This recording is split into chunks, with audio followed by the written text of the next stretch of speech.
Good evening, everybody. I'd like to get started. I know we've got some paper being passed out to everyone. I want to make sure everyone had a chance to get that before we get started.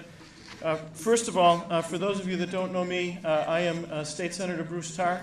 I'm the minority leader of the Massachusetts State Senate. I'm also the co-chair of the Massachusetts Legislature's Coastal Caucus. And I want to thank everyone for coming out this evening. We are facing together a very difficult situation. We have faced together other difficult situations on Plum Island. And the only way that we've been able to move forward is when we work together, when we have civility and respect for each other, when we respect differing points of view, and we find a way forward that can achieve success. I'm not going to reiterate all of those successes here tonight because that's not what this is about. If anyone would like them, we have a list of them. What tonight is about is finding a way forward, about finding the best ways to be able to save homes and property and public infrastructure on Plum Island. The decision about whether or not to defend those homes is behind us. The question tonight is about how to defend those homes and that property and that public infrastructure. Go ahead. I'm sorry. Okay, that's a very unusual situation. Thank you for pointing that out. I'm not sure why that is. John, do we know? There's echo in the mic. All right, maybe if I back up. No. I know that, Bob. Make it duly noted that this is the first time I've not been able to be heard. No, and also the people in the very back really can't. Yeah, that's what I think that gentleman just said. Okay. All right. I don't know if it's better if I do it without that. Can you hear me back there if I speak up just a little bit rather than depending on the microphone? That's a format that I'm more comfortable with anyway. So my point is tonight, what we're going to talk about is how to move forward. And we're not going to dwell on the fact that there's a decision to be made about whether to defend homes and property and infrastructure. That decision has been answered in the affirmative. We passed out an agenda, and we're going to stick to that agenda because it's the only way we're going to get through all the issues that we have to get through tonight. So I want to make sure that everyone has that. If you don't have it, raise your hand and Cindy will get it for you. Selectman Mountain doesn't have it, and other people at the table up front. So we're going to get that for you. But I will tell you the first item on the agenda, and that is to hear from the chairman of the Newbury Board of Selectmen. That's Joe Story. Joe has been working very, very hard to help us through these difficult times, and he's going to offer some introductory remarks. Joe?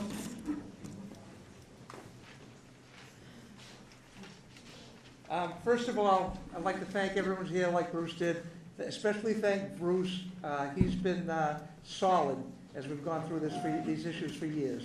All right, we have tonight people from MEMA, DEP, Coastal Zone Management, and the Board of Selectmen in Newbury, Mayor Newburyport. I saw her earlier, and we've got the state reps. Lenny Mears here, Catherine Ives O'Connor, Bruce is here, and they've all showed up. And we want to try and find a way forward. And these people are here to listen to your concerns. Okay, and it was a big effort to get everyone here at the same time, and we got started a little bit late. I apologize for that, but you know, we've got a lot of interest, and these people, they want to hear your concerns. All right, thank you.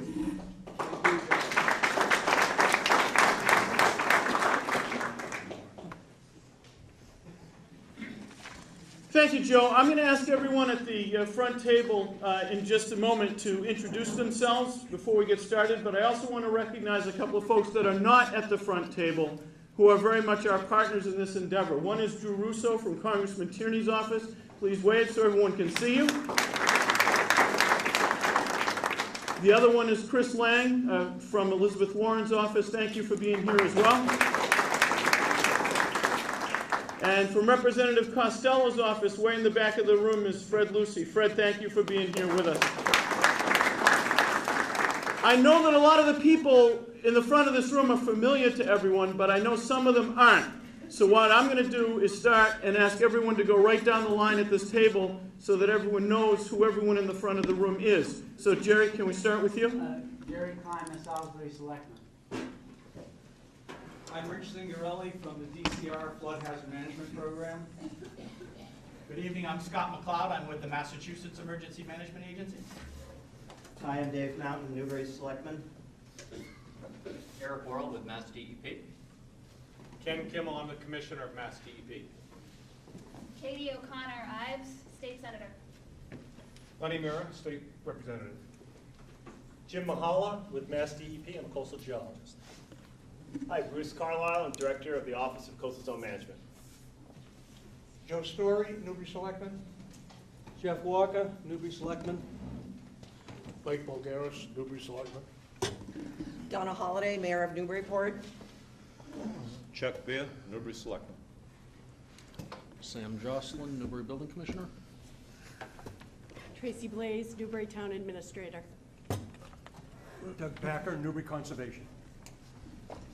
Once again, I want to thank everyone who is at the front of this room and everyone who's in this room for coming together. I think you can see the amount of attention that we're getting, the amount of expertise that's in the room, and it should offer us the hope that we can find a way to move forward. I want to next welcome to the podium the Commissioner of the Massachusetts Department of Environmental Protection. And I want to remind everyone that this is not the first time that he has been here. And in fact, he has been on the beach. He has walked with us. He understands much of what is going on. And he is here to work with us. And I want to make sure we're all cognizant of that. And I want to personally thank him for his receptiveness and the dialogue that we've been having and for being here tonight. And I want to turn it over to you, Commissioner, for some opening remarks.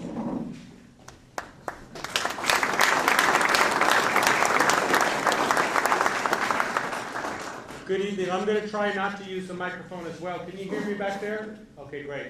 First of all, thank you for having me and our team of state folks here tonight.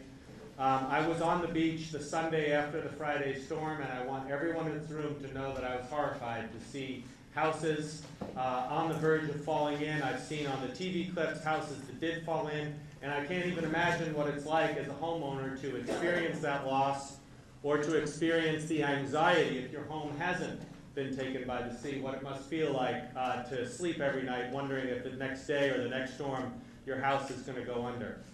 What I'd like to assure everyone in this room is that I believe that all of us have exactly the same two goals, which are safe and healthy beaches and safe and secure homes.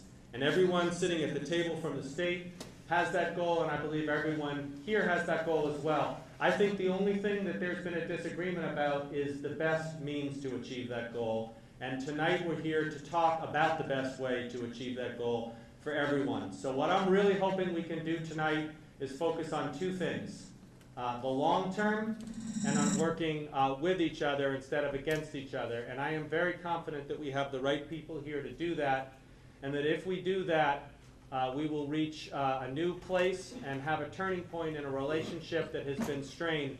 But I'm very optimistic that we can work this out, and I welcome the fact that all of you are here, and we will try to be as informative and as forthcoming as we can be, and also to listen. And I also want to thank Senator Torr and Selectman Story and others for setting this up. I think this is a valuable public service. So I'm looking forward to engaging with you and looking forward to a very productive evening, and thank you.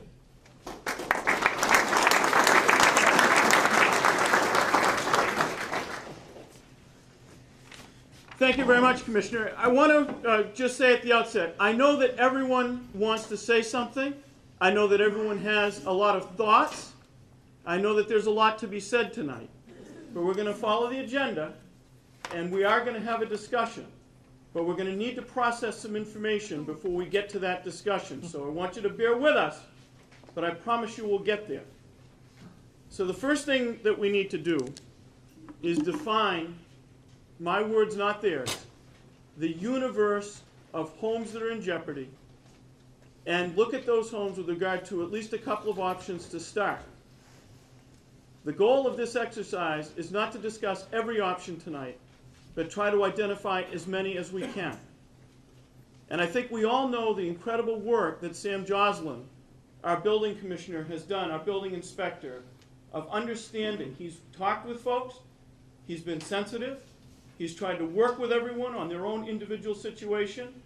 And tonight he's playing a valuable role here in helping us to understand all of the homes that are in jeopardy, what the status of those homes is, and we've asked him to look particularly at a couple of things in terms of, to get started, whether those homes would be amenable to being raised on pilings, number one, and number two, whether any of the homes can be relocated to move them from harm's way. We're also going to hear other options tonight. But we want to get started with Sam's presentation. We've asked an awful lot of him tonight, and he's done a great job. And I know he's going to share that with us right now. So Sam, are you going to speak from here? Probably better if you can. Sure. All right.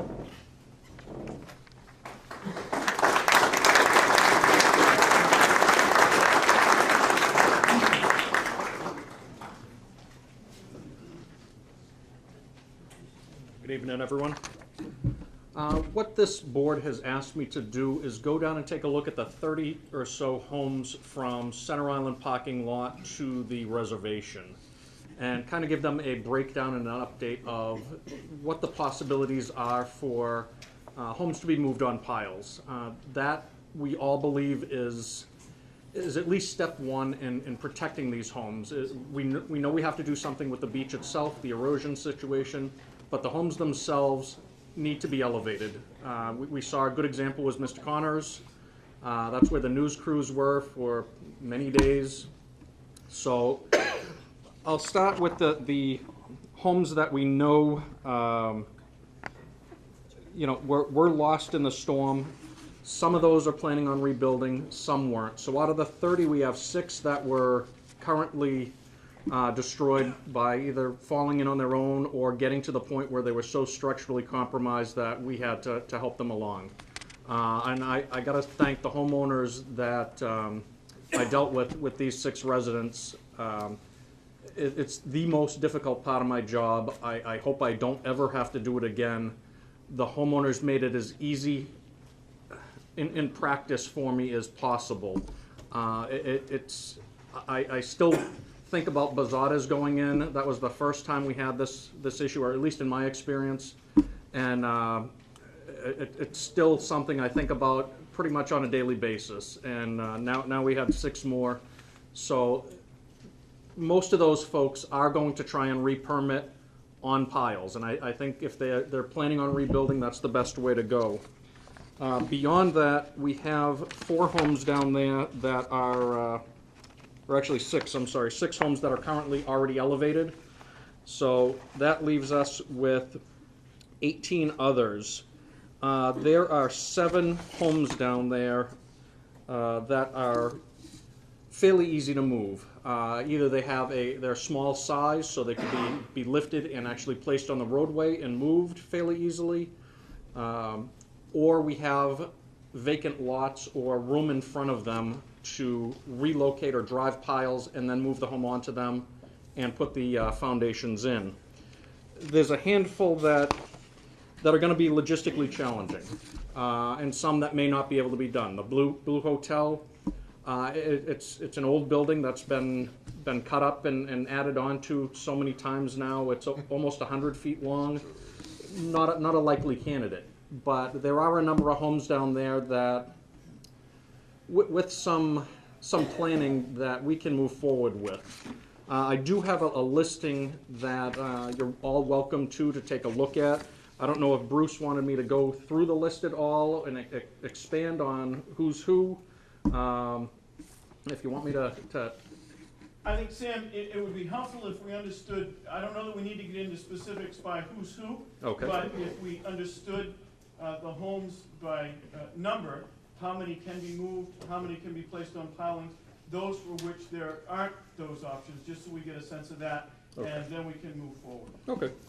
Like I said, the 6 that did come down, those lots unfortunately will be easy due to they're just vacant at this point. So getting pilings in there is not difficult. We do have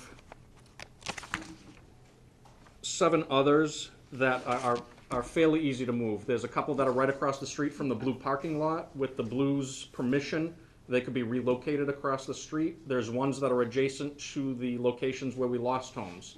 with those neighbors' permission, we could move those into those spots. There's a few down there that actually have enough room with some zoning relief to reduce the setbacks that we could actually drive piles in front of the homes and place them on that and then eliminate the foundation at a later time. So that's going to leave us with about 11 that are challenging. Blue being one. Bennett Hill, I believe they're looking for a historic statute at this point, or some sort of status rather. I don't know if that's something they'd be amenable to. It's kind of a unique location on the island. We don't have too many hills. The remainder of them are ones where the street is narrow and so are the lots. You have houses that sit only 10 feet back already. So where do you go with them? Those are the ones that we need to try and figure out, is it more cost effective to take a look at that and see through ICC grants, hazard mitigation grants, some of the programs that'll be brought up tonight, to take an older home, actually demolish it in total, put those piles in and rebuild so that you get a more energy efficient home, and possibly some additional support through grant programs by complying with 780 CMR, our state building code current regulations. That's going to be a process. And I think with these folks up here giving us an idea of what programs are available out there, we can start to put together a matrix of what's out there and compare those home locations as to whose structure and whose property is going to fall in line with these programs. And hopefully we can come up with a number or a financial situation that it's, we can accommodate your bank account so that it's financially feasible to get it up there, make sure it's technically feasible to get them up there. And then at that point, you've got a house that, at least from an elevation standpoint, is out of harm's way. I only deal with the structures, not the land, so we'll leave that to the rest of the folks. So what we want as a building community is these homes out of jeopardy. The only way to do that is placing them up on piles. And it's not only these folks down on Southern Boulevard, but all along the eastern edge, all along the basin front. Anyone that sits low-lying should be paying close attention to what programs are out there and see if this is a financially viable option for you to get your home out of jeopardy. Be proactive about it. We've seen this erosional pattern before, not quite as bad. From my understanding, it looks like around 76, 78, we saw that rock wall in front of Mr. Bandoian's. I don't know if that's when it went in or if that's just the last time it was seen, but we know this is a problem. We need to move forward, and the only way to do that, at least from a structural standpoint and keeping those out of harm's way, is to elevate on piles. So if working with this crew, we can get what your options are out there, get the information out to you. Please, you can come in one by one. We can individually, make an analysis of what your situation is and hopefully come up with a solution where it's palatable to put that house on piles. And again, some maybe not, but that's like I said, I think it will be a case-by-case, program-by-program analysis to see who can benefit from this, and it's not just a short-term goal, but a long-term. Most of you out there that I've met and talked with are long-term residents. You're not someone that bought last week. This is old hat, and we want to make sure that you have a home here for a good while to come. And if I'm coming down there, I want it to be for cookies and a cup of coffee, not to be delivering bad news anymore. So. I don't know if anyone has any questions, or if Bruce is gonna wait for the questions. Well, we're gonna wait, but I want to ask some clarifications just so we get started. So, in terms of considering relocation, it seems like in order to relocate, you also want people to be up on pylons, right? Those two things go together. There wouldn't be a case where we would suggest relocation, but not putting on pylons, correct? Correct. Okay. And most of these lots don't have enough depth to them that, sliding them back 10 or 20 feet isn't going to give them the type of protection they want. And when it comes right down to it, the state building code wouldn't allow it anyway. As you're moving that structure, it would be required to be placed on piles, just for these reasons that we're talking about tonight. Okay, so bear with me. Sure. So, for every home that we're talking about being able to do something with right now, with the exception of the ones that you mentioned that are difficult, for every one of those, being on pilings is possible and desirable. We would want to do that. Absolutely. You know, for a long-term planning, I think that is something all the homeowners, not only on southern but on the eastern edge of Plum Island, should be exploring. But for some homes, going up on pilings is possible, but relocation is not possible. Is that a true statement as well? Correct. Some have so little front yard or street side setback as it is.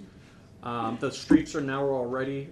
You know, if you're 5 feet back and we've got a narrow street, you know, there's only so close to the street we want folks to come.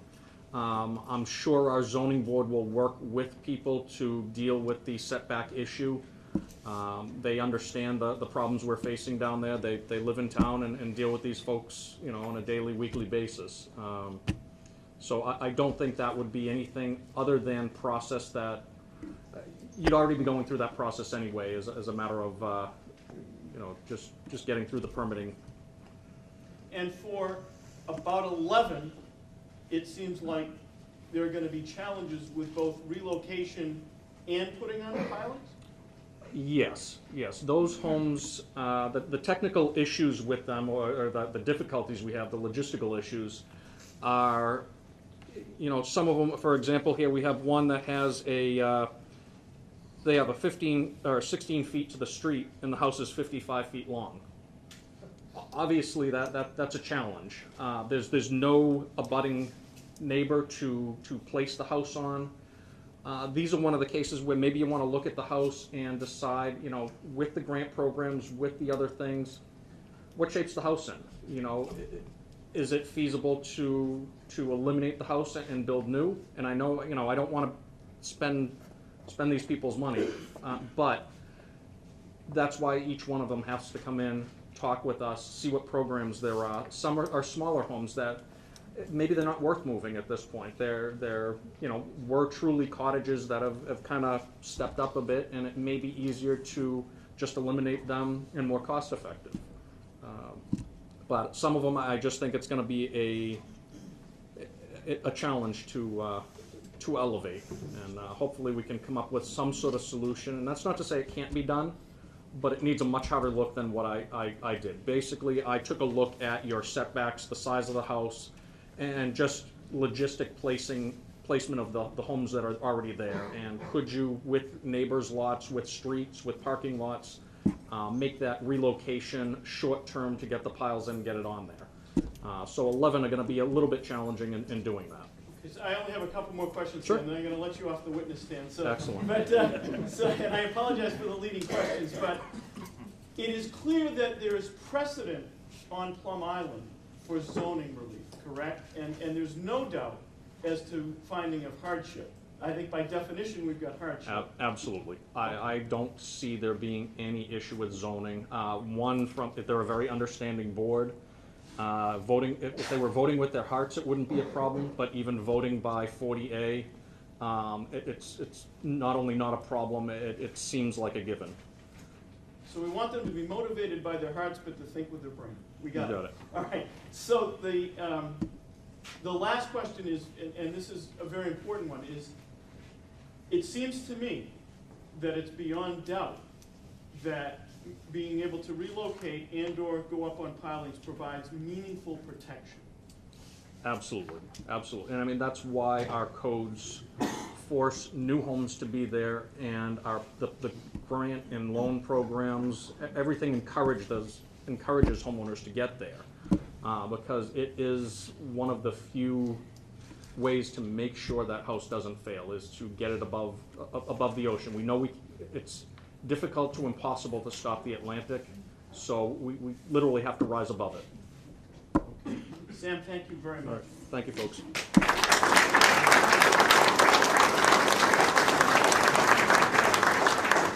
Senator, point of order.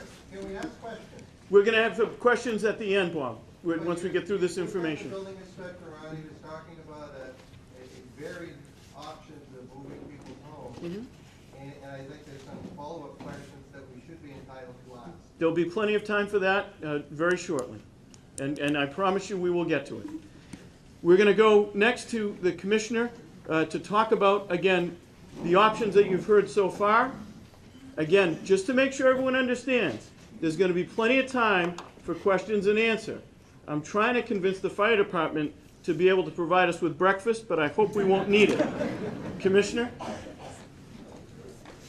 Thank you. I just want to reflect on the very good presentation we got from the building inspector, and to make it clear to everyone that the state strongly supports the idea of moving the homes back out of harm's way or elevating them or both, understanding that that may not be an option for everyone. But from our point of view, getting these homes out of harm's way is the best thing that can be done. There's precedent at DEP for us issuing permits for this to happen on a very expedited basis. This is something that from a regulatory perspective we want to encourage and want to support, and you'll be hearing from some other speakers about the possible financial incentives as well to do that. But I wanted to be clear that we strongly support and believe this is the most viable long-term solution for many of the homeowners.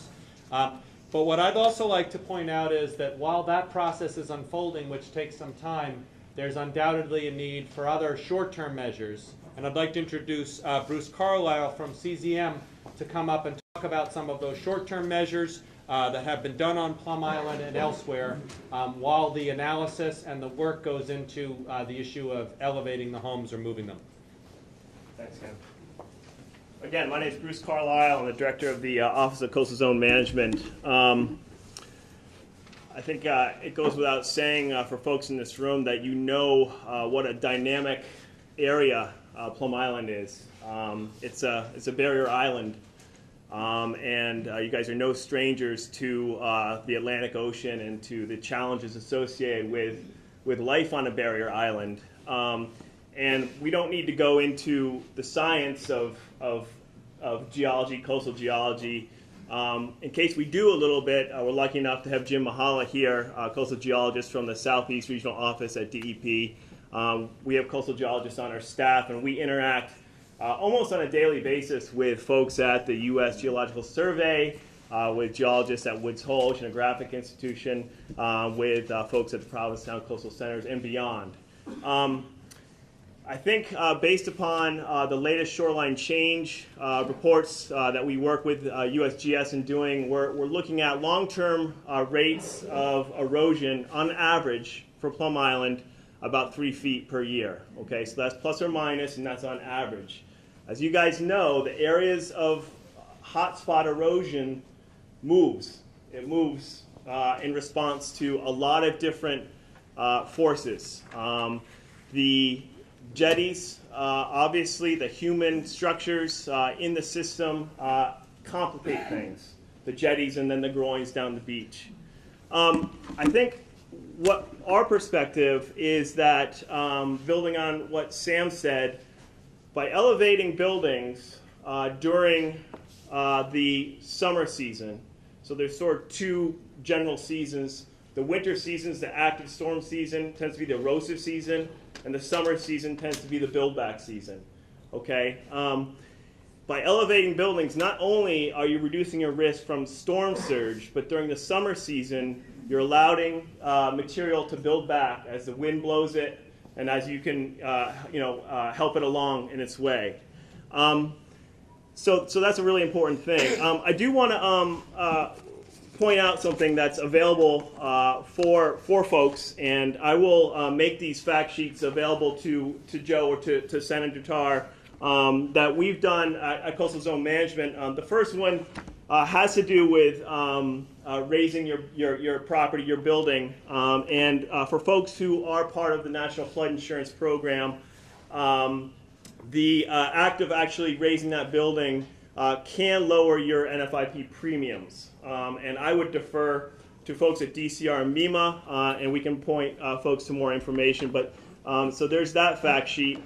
And then there's another fact sheet about a program down in Situate where a bunch of houses got together successfully and got some support to do just that. I'm not saying this is going to work sort of cookie cutter up here, but again, it's a fact sheet, it's a resource, it's a starting point. So I'll make sure that these digital copies are available to folks. I think in addition to elevating buildings, I think folks are really going to want to look at building back the dune system. Okay? The dune system and the beach are what protects you guys from the Atlantic. Okay? And as I said, it's changed a lot. One of the things you're going to want to look at is beach nourishment and building back that system. Beach nourishment, generally, there's sort of two pathways. One is compatible sand and material from upland sources, and the other is compatible sand and material from offshore. And I think it's a really good a case in point to look at what's going on right now at Town Center and North.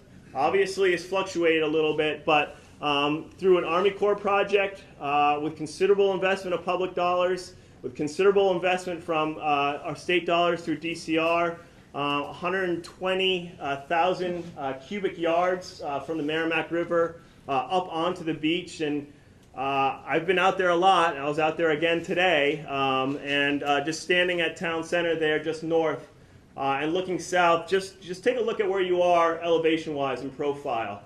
It says a lot because that's the area that's going to bear the impact of your waves and your storm surge, and it's going to reflect it back. Folks know that this is dynamic. It's not going to always stay that way. It's going to change, but it is a really important piece of your defenses in this case. There are additional considerations. You're going to want to get some beach grass planted on that material, and then there's ways to help it along. We've talked about these sand envelopes, and again, at Town Center, where you combine that with a healthy nourishment program, that's been pretty effective. So I'll stop there. We'll answer questions later on, and I'll make sure you guys have fact sheets at your access.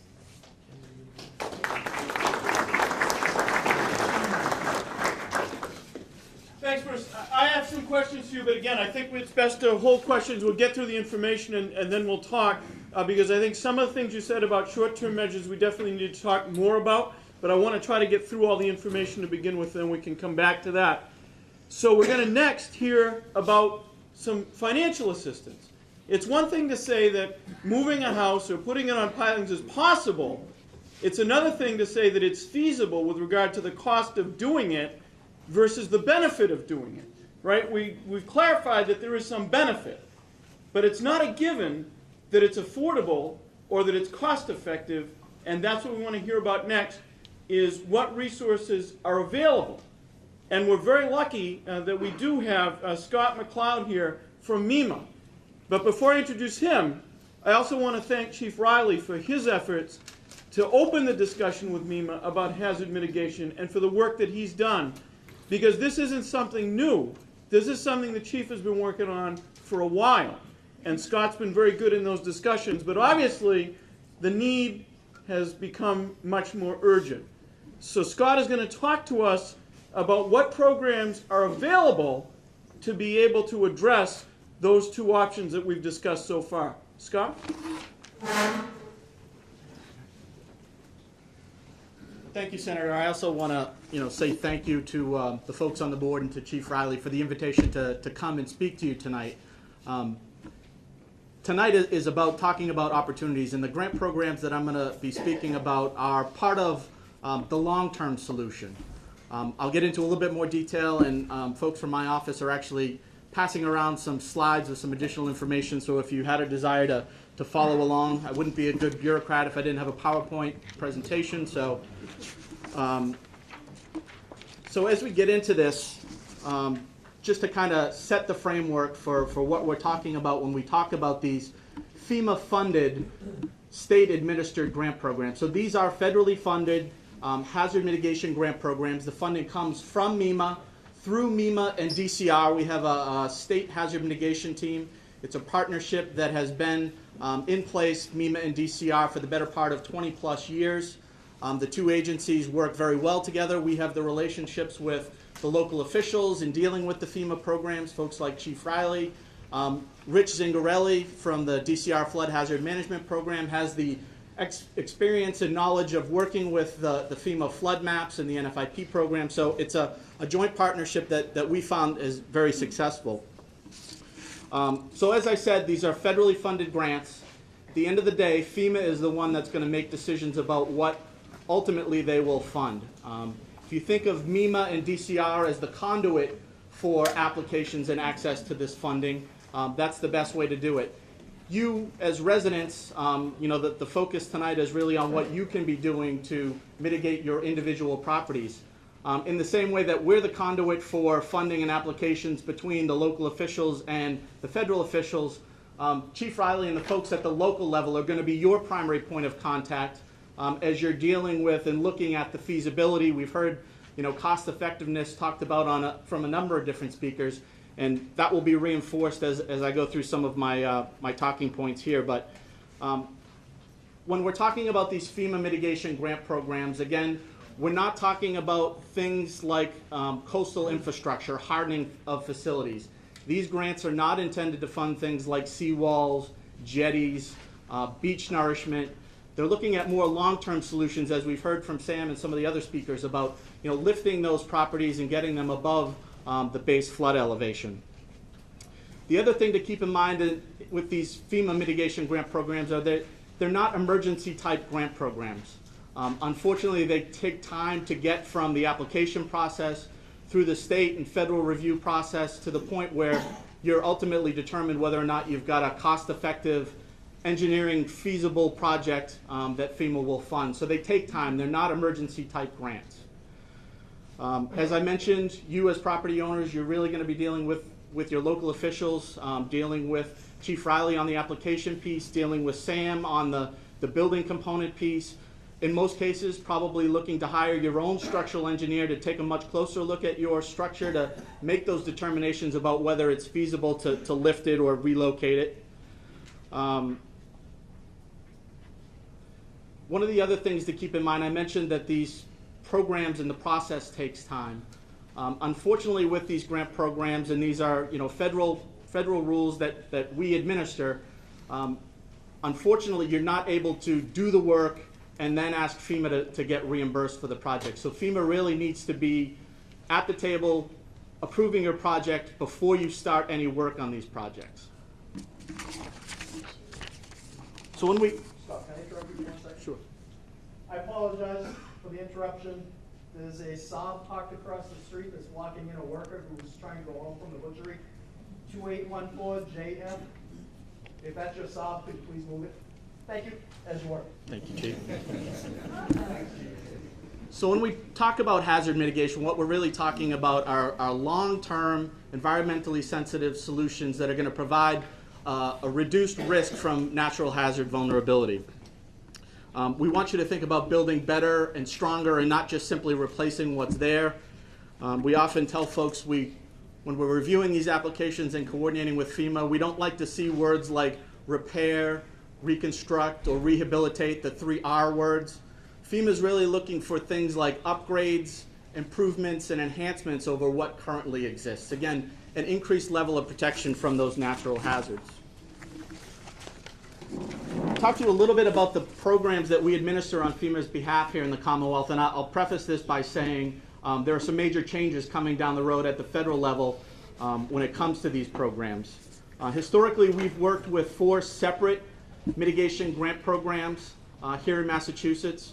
Currently, 3 of those programs are going through major rewrites at the congressional level. There's been some significant changes to the NFIP program, as well as, we're all aware of the budget issues at the federal level. So all of those are going to translate to some major changes to 3 of the 4 programs that we deal with that are non-disaster related grant programs.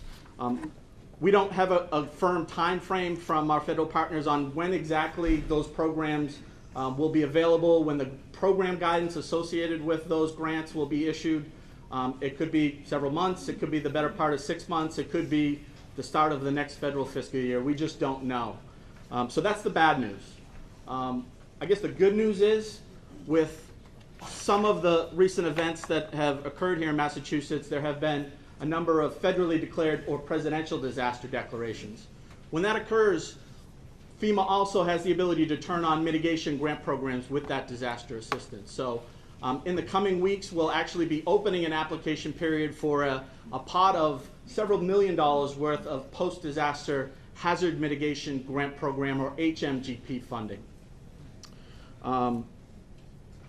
We don't have definitive timeframes on when that application period will open, when that application period will close, but certainly we'll continue our coordination with Chief Riley as he's working with you to make sure that you are aware of those timeframes and are working towards submission of grant applications. Also wanted to talk a little bit about the roles and responsibilities at the different levels of government when it comes to these grants. So I mentioned this is FEMA money, federal grant program. So at the end of the day, FEMA is the one that sets the program guidance, what's eligible, what's not, what they're going to fund, and what needs to be included in the grant applications. And at the end of the day, they're the ones that make the decisions about which applications get funded. We at the state level, again, we're the conduit for the applications. We're providing technical assistance to the chief on the grant programs and helping him develop some of these grant applications. And we have a fiduciary responsibility at the state level for that federal money if it's awarded. At the local level, the folks within the towns of Newbury or other communities that may be seeking these hazard mitigation grants have the responsibility to work with potential impacted property owners to develop applications that meet the requirements of these grant programs. You've got the primary responsibility to develop the scope of work, the cost estimate, and probably most importantly, the benefit cost analysis, which we'll talk a little bit more about, and you've heard several of the speakers already reference cost effectiveness. Cost effectiveness is one of the major things that FEMA will look at when they look at the costs and benefits of elevating or relocating structures under these grant programs. So who's eligible to apply? Our primary audience for all of these grant programs tends to be local officials and to a lesser degree some state agencies. Individual property owners are not able to apply directly to MEMA or FEMA for these grant programs, but the community has the ability to work with you and apply on your behalf. Wanted to talk about a couple of types of activities that I think the folks in this room are probably most interested in, and they're activities that we've already talked a little bit about tonight. The first one would be acquisition or relocation of structures. Specifically, I'm going to focus on the acquisition piece and then talk a little bit about the elevation of structures as a potential other opportunity. But before I do that, I wanted to talk to you about what these grants can't be used for. So things like repair projects, again, avoiding the repair, reconstruct, rehabilitate. We're looking for upgrades, improvements, and enhancements over existing conditions. I mentioned completed projects or projects that are in progress. FEMA needs to be able to conduct their environmental reviews, historic preservation reviews, technical reviews of your proposed project before you put any shovels in the ground. So I recognize that there may be steps that you as property owners may need to take, and you may not be able to wait for the grant process to catch up. But if you want to participate in these grant programs, you really need to have patience because that process does take some time. Standalone studies, design studies, engineering studies, feasibility studies are typically not eligible as standalone projects. Certainly the engineering, the permitting, and the effort to go into elevating your structure would be considered eligible costs and can be included as part of your project application. Phased or partial projects, FEMA wants to make sure whatever they're funding at the end of the day is going to provide that full mitigation benefit. So if you're going to want to avoid, or you can't, submit multiple phases of projects. You can't ask FEMA to pay for the engineering and permitting this year and then the construction and elevation next year. Your project needs to be a comprehensive project that provides those long-term mitigation benefits at the end of the day. So focus a little bit on the potential for acquisition. I don't know if folks in this room have a desire to potentially look at a buyout. A quick show of hands, is there any consideration by folks in the room for wanting to sell? One person that lost their home has an interest in the buyout. Okay. Well, That I'm aware of. it's a potential eligible activity under these grant programs. And what that means is, and all of these grant programs are voluntary. They're voluntary on the part of the community to participate in the programs. They're voluntary on the parts of the homeowners to participate in the programs. Specifically when it comes to acquisition projects, these grant programs you cannot use eminent domain to take property under these grant programs. It needs to be a voluntary sale on the part of the property owner. The community needs to be a willing participant in that process, because at the end of the day, it's the community that's going to purchase your property, remove the structure, convert it to open space in perpetuity via a deed restriction. In a lot of cases, we often define acquisition and conversion to open space as kind of our gold standard on the mitigation spectrum. So if we have a property that is susceptible to flooding, it's getting flooded or damaged on a regular basis, and you're filing insurance claims, and local officials are out there having to evacuate you on a regular basis and expending emergency response costs. And by acquiring that structure, we're not going to have to pay flood insurance claims. The chief's not going to have to pay his guys overtime to come out and evacuate you. That's kind of our gold standard. There's never going to be damage to that property again. We recognize that that's not always a palatable solution, or a solution that property owners may be interested in. So there's other things on this spectrum, and that's where the elevation or structural elevations may come into play. Structural elevation is not going to be a 100% solution for you. In some cases, it's going to provide a much better level of protection than what currently exists, but if you get a big enough storm, you're still going to have damages to that structure. So it's not a 100% solution, but it's certainly better than what exists now. So when it comes to these structural elevations, and Sam did a great job of kind of talking about the tip of the iceberg and doing some of his preliminary analysis for which structures might be able to be elevated, and it sounds like there's certainly going to be some challenges for a number of properties as well. But I would certainly encourage you, if this is something that you're interested in pursuing, to take it to that next level. And that next level would be, in most cases, hiring a structural engineer to take a much closer look at your property to determine, as Sam said, whether it's structurally feasible to lift it, what the methods of construction would be to elevate that structure, again, whether it's driven piles or whether you're talking about helical piles that may be driven in certain circumstances.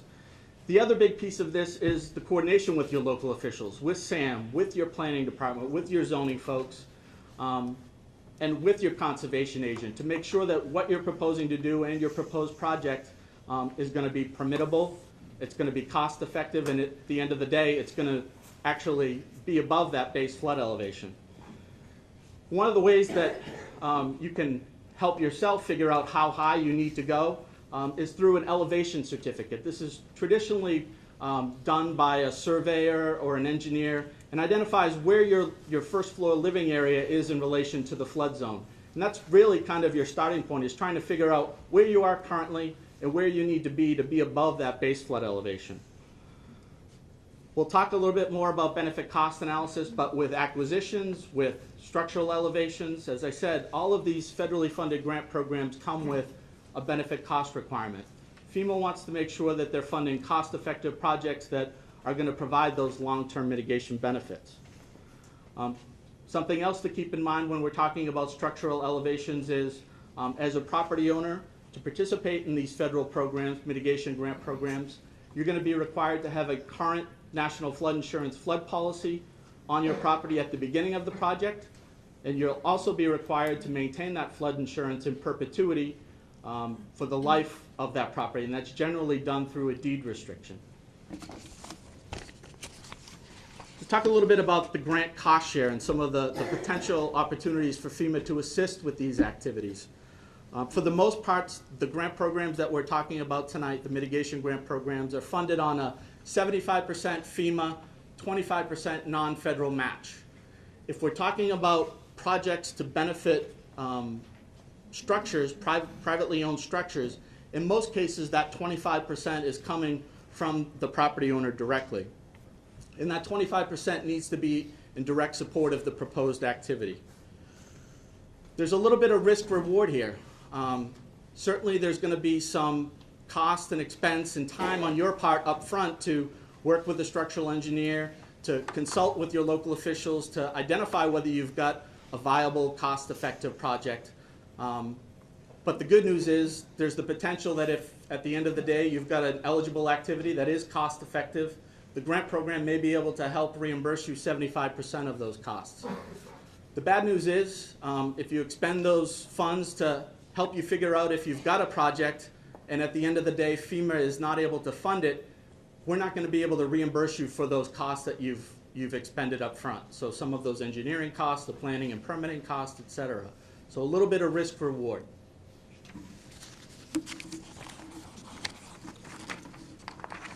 I'm not going to spend a lot of time on this, but there are certain prerequisites related to these grant programs. One of them is related to the community having a local hazard mitigation plan. The good news is the town of Newbury and all of the Merrimack Valley Planning Commission communities are in the process of going through an update to that plan to maintain their eligibility to participate in these grant programs.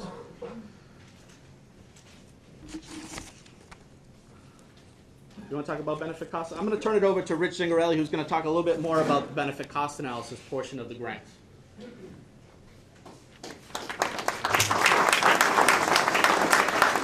Thanks, Scott. Before I do that, I did want to add one additional thing that Scott did not mention because Sam brought this up.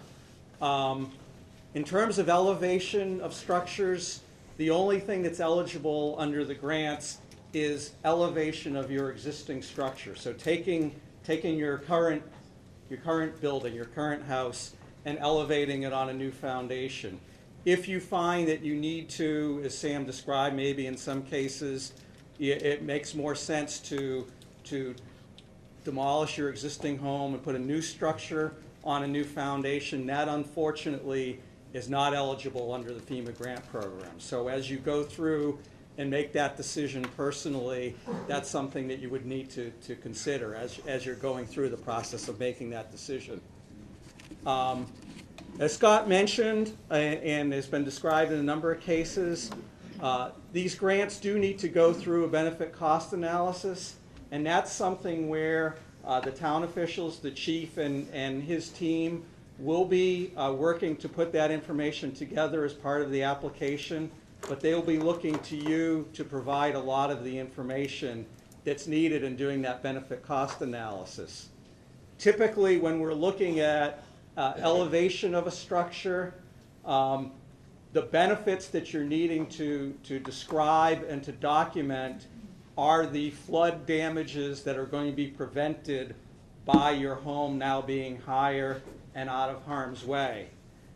Typically, when we've looked at these types of projects, there's two different approaches that can go into this. One is if there's been a history of flooding and damage that has already occurred to the structure, you can look back at all of those documented damages that have occurred and project those forward and say that if you were not to do the project to elevate the home, you would continue to have those damages that you had previously, and thus by elevating the home you would prevent those damages, and those would be your benefits. I think in the case that most of you are probably dealing with here, that's not been the case. I've looked through some of the history of flood insurance claims, and there really is not a history because it's the continuing erosion and the ocean coming closer to you that's created the damage recently that you haven't had in the past. In that kind of circumstance, what you have to do is project what those future damages would be through looking at the flood insurance study, the flood insurance maps, and hypothetical events. You have estimates for what a 1% chance flood would look like, and you're going to elevate your home above that 1% flood elevation. So you would actually be putting in the information from your elevation certificate that Scott described to tell what elevation your house currently is at, and then the information from your engineer and from working with Sam in terms of determining how high the structure would need to be, and that would all go into the benefit cost software that the town would be working with. Rich, can I ask you one question? Sure. Some of these homeowners have expended a lot of funds in mitigation in front of their houses now with aquatic bags and things like that. Could those funds that they've used, expended already, be used towards a benefit cost analysis? I know they're not Oh, reimbursable for the right. grant program, but They would only be considered benefits if, by elevating the home, you would no longer need to continue to do those types of I think would be the measures. case. Right. There's also things that can be counted if there's going to be reduced emergency costs by the town. If you're facing projected relocation costs when you'd have to be out of your home during a flood or following a flood, that would no longer be the case. But the message clearly is that this is all data that the chief and the other town officials that are working on the application would be looking to you to provide to them as they're putting together the application. That's pretty much in a quick overview of the benefit cost analysis. And Scott, if you want to pick up from here. Yeah, just a couple of kind of wrap-up closing thoughts related to the grant programs, and that really was a very high-level overview. The grant programs are a bit complicated. I applaud the chief for his diligence in coordinating with us over the last several years to do the best he can to get the information and make it available to you folks. So again, the chief and the other local officials are going to be your primary points of contact as you're developing these potential projects. We in turn will be working with the chief to filter those applications up to our federal partners.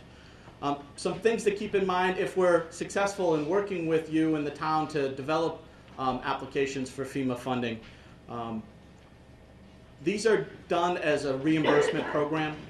So what you need to know as a property owner is you will need to expend 100% of the cost to do the work, to do the engineering, to do the permitting, to pay the contractors through the life of a potential elevation project, and then work through the town and through us to seek 75% reimbursement from the grant. So there's some burden on you to cover those costs on the front end. If you're awarded a grant, we're able to supplement that with a 75% reimbursement if the grant is ultimately awarded. So, but you need to be aware that you need to be covering those costs, enough costs to pay those contractors to keep the projects moving. Partial reimbursements are allowed as part of the process. So again, if you're successful in submitting an application to FEMA and it is ultimately awarded, we can work with you and work with the chief to pay partial reimbursement. So if you need to pay your engineer, you can seek 75% reimbursement from the grant to pay your engineering costs, your permitting costs as you're going through the life of the project. But it is managed on a reimbursement basis, so there is some burden on you as the property owner to front those costs. At the end of the day, there's a 10% holdback that's also done as part of these projects. So we will sit on 10% of that total project grant until we can come out and meet with the chief, meet with the building inspector, and meet with FEMA to view the project, make sure that it was done in compliance with what FEMA approved as the scope of work and the cost estimate. So again, these grant programs are not going to be a 100% solution for everybody that's in this room, but we're hoping that it's part of the solution, part of the long-term solution to the issues that you've all been struggling with. We're available, we've been available, we'll continue to be available to consult with the chief as questions come up about these grant programs. As I mentioned early in the presentation, there are some major changes coming to some of the programs that we work with that may benefit you as property owners. So I would encourage you to stay engaged with the chief. When those changes do come down, certainly we'll coordinate those back with the chief to make sure that we're taking advantage of all of the federal programs that are available to us, to the local community, and to you as impacted property owners. Scott, let me just hold you right there because I only have 2 leading questions, and then again, we're going to have plenty of time for question and answer discussion at the end. But one thing I think we need to know right now, because we are still in a position of jeopardy and vulnerability, so we need to get moving on some of these things. My question is there an eligibility period? What is the time frame for being able to get money, and is there money available now? And what do we need to be thinking about with regard to timing? So timing, now is the time to be doing a lot of this planning and engineering and thinking. The eligibility, as I mentioned, if you're talking about getting shovels in the ground to do some of these elevation projects, that's typically not something that FEMA is going to be able to reimburse under these grant programs. And again, the primary reason for that is the federal regulations that go along with these grant programs require FEMA to do their benefit cost analysis before the project starts, to do their environmental and historic preservation reviews for compliance with, federal regulations before the work is started. So any work that starts before you're told, good news, you've got a grant award, is typically not going to be eligible under these grant programs, unfortunately. So I'm going to ask the question a different way. Sure. But first I'm going to turn to our federal delegation and say, gentlemen, we may need your help to be able to expedite this, because we are in jeopardy and we're going to be in jeopardy for the foreseeable future. So we may need your help. I'm not going to put Scott in harm's way and put pressure on him or ask him publicly questions that he can't answer. We're just the middleman. But I'm going to say we may need some help with that. That's number one. Number two, it seems to me that we are going to have an issue potentially of bridge financing in the time it takes between when someone's out of pocket and when we can get them reimbursement. I didn't know that you can do partial reimbursement. That's good news. But I want everyone else to know that we are reaching out to local banks to talk about that, and also the Mass Development Finance Agency, which is essentially the quasi-public bank for the Commonwealth of Massachusetts that funds a lot of our projects, to see if we can piece that together. But the thing I think we still need to get at right now is there a deadline by which we need to apply, or is it a rolling kind of a deadline? And when is the money available, and for how long is it available? So when do we need to act so that we don't lose the opportunity for this year? That's one. And two, is any of this subject to sequestration? All very good questions, and I'll try and answer them as best I can. So the short answer is we have not officially opened our application period for the several $1 million of hazard mitigation grant program funding that FEMA has told us to expect.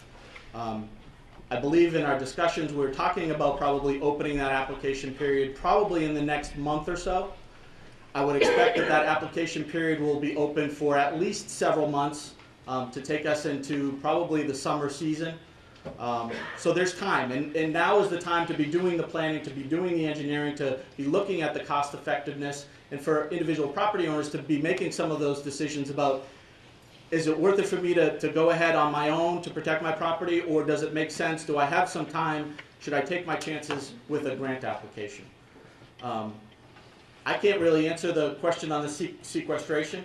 That may be better targeted to our congressional delegation folks, but from what we've heard from our federal partners is the HMGP mitigation money we've been told to expect is not subject to sequestration.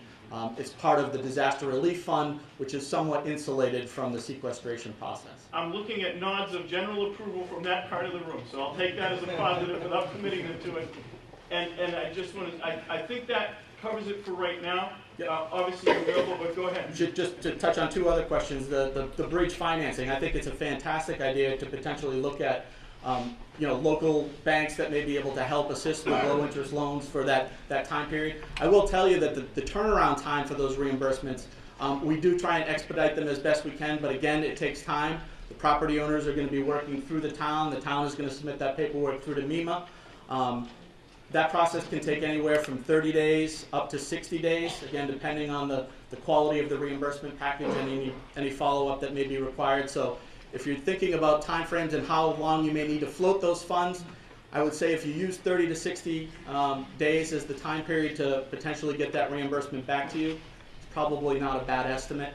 And I just want to reinforce, the funding we've currently got available is just through one of FEMA's mitigation grant programs. We're anxiously awaiting to see what happens with the evolving grant programs that we hope the FEMA guidance will be issued in the not too distant future. And again, there may be opportunities through those grant programs to potentially tap into additional pots of mitigation money to do the same types of activities that we've talked about: elevation, acquisition, and in some cases relocation. Scott, thank you very much. And you're giving me around for questions. We'll have questions in just a short bit. Thank you.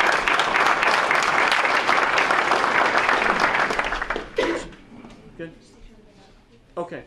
So we just want to make sure everybody has a copy, if you would like it, of Scott's PowerPoint presentation. Again, it wouldn't be a good public meeting without at least one PowerPoint presentation. We don't want you to leave here unfulfilled. So if you need that, Cindy will bring it to you. So far we've talked about a couple of options that involve what I would term as individual homes, structural issues of relocation and elevation. But I think we all know, and it's been mentioned at the front of the room, that there needs to be concern about the dune as well, and what we do for the coastal dune that provides protection so that we don't just wind up with homes that are on pilings, but that don't have anything around them. That's a very important concept. Fortunately, we have some folks that have done some work on it. And so the next option that we're going to hear about is going to be relative to nourishing the dune and putting some sand back up there. And Mark Sarkity is going to lead the presentation on that.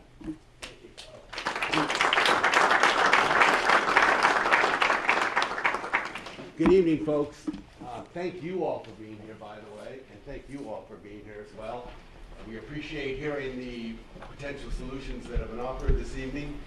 I met with, about 30 of us met today at the Plum Island Grill, actually, to come up with what I'm about to describe to you, and you're going to hear a presentation of what we believe could be a short-term solution. So that's where we're coming from.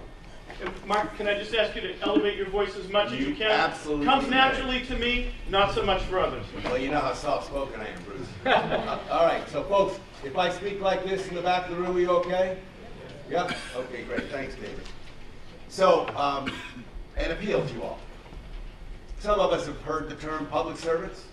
We hope you've come with that frame of mind this evening, because we need your help, and we need your service.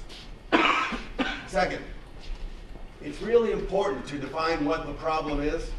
I'm currently working with one of the firms that was brought in to clean up Fukushima, and one of the problems in Japan is the Japanese don't have an accurate situation, an accurate view of the size and magnitude of their problem. So I want to talk this, in defining the problem, we find the solution.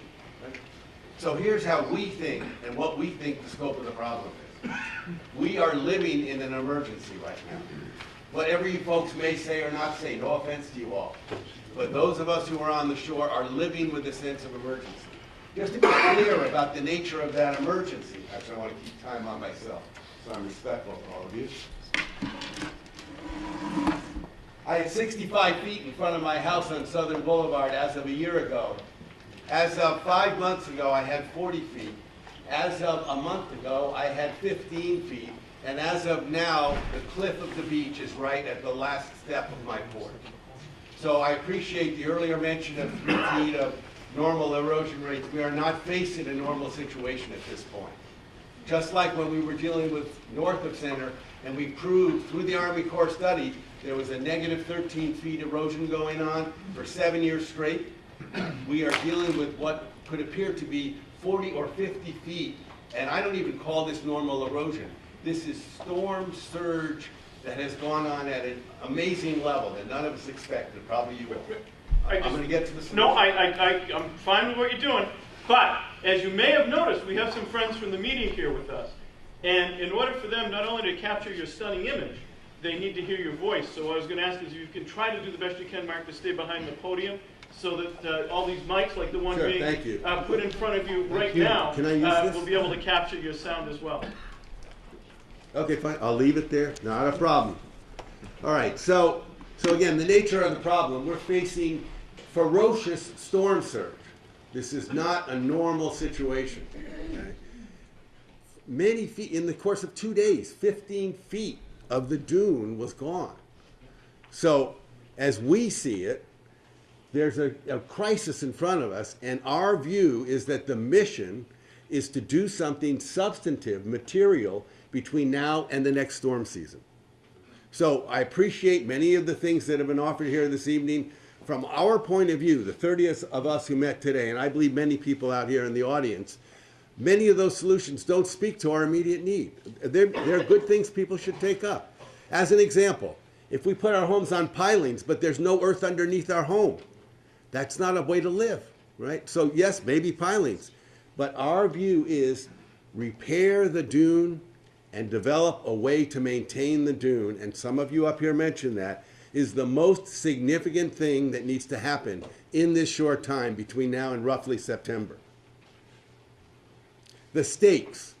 I want to clear up, a possible misconception. Some of you may have this, some people, probably people in the audience don't. This is not just about oceanfront homes.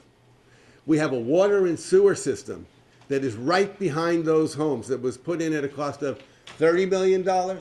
Something. 22.8. 22.8, okay. And all of the city and town depend on that system functioning. Real estate values and real estate taxes support Newbury. The people on the island disproportionately support the town because of the fewer services drained from that tax base. This is an issue that concerns the economy of the area. Tourism, one of the lifeblood of the way this economy works here, is affected by what's going on. So I just want to make sure we're clear on what the stakes are here. This is not about 5 or 6 or 10 or 30 homes. No offense, Sam. It is about those 30 homes, but it's about more than that too. So again, our mission, and we will hope you will embrace this mission with us, is what can we do between now and the next storm season? That's what seems critical. And from our point of view, the most crucial thing is to repair the dune and then be able to maintain it. There are a number of ways to repair the dune. We're going to give you one particular solution tonight that we believe in, that we think is usable over this next period of 6 or 8 months. I would, like someone mentioned it up here, our vision is that what happens on south of Center corresponds to what happens or what has happened on north of Center, where in fact we did reclaim the north. And for any of you who've walked out there, you know it is stable at this point. All right? So we're going to give you a part of that solution, but truly another part of that solution is getting 100,000 cubic yards on the sand with snow fencing, with seagrass, just as has happened on north of Island. Having said that, we're going to show you, and I'm going to invite Cheryl to come up here right now, we're going to show you something that has historically been used on the island, was used after the blizzard of '78, some of you may remember that, and created dunes that lasted for 30 years, okay? 35. She's coaching me. 35 years, okay? So could you please speak to this here, Cheryl? And we're going to, by the way, we're going to try to keep this all on time so we don't take too much. Please, Cheryl. Yes, thank you. Cheryl Camo Jones from Fordham Way, and I would like to demonstrate proof that primary dune restoration does work. Okay? Actually, Cheryl, why don't you stand here? I'll hold this for you here. Okay. And so that you can. Sorry. There you go. Okay. There you go. Okay. Okay, so there we go. we have some photographic evidence that primary dune restoration does work. Okay, and I just want to begin my little speech. Thank you for listening, by the way. You gotta speak up, Cheryl. I'd like to start by saying that the dune that we just lost this March was a man-made dune. I really want you to understand that the dune we lost was already a man-made dune. Back in 1978, we had a catastrophic storm, blizzard of '78, that took away a huge chunk of our dune. And I want you to take a look. If you can see it, it looks so much like the damage we have now. Okay, that's 35 years difference. In '78, just a few days after the blizzard, we started scooping up sand from just below the high tide line and pushing it back up to repair the dune. We pushed it right back up to repair this dune. And after the tide would come in, it would fill in the hole that was left from the scooping of the sand and throwing it up on the dune. This man-made dune lasted from 1978 to 2013. We maintained the dune 4 times from 1978 to 1999. As you can see in this image, there's a little bit of dune restoration going on in this image. We did this to keep our dune protecting the homes and the infrastructure behind it.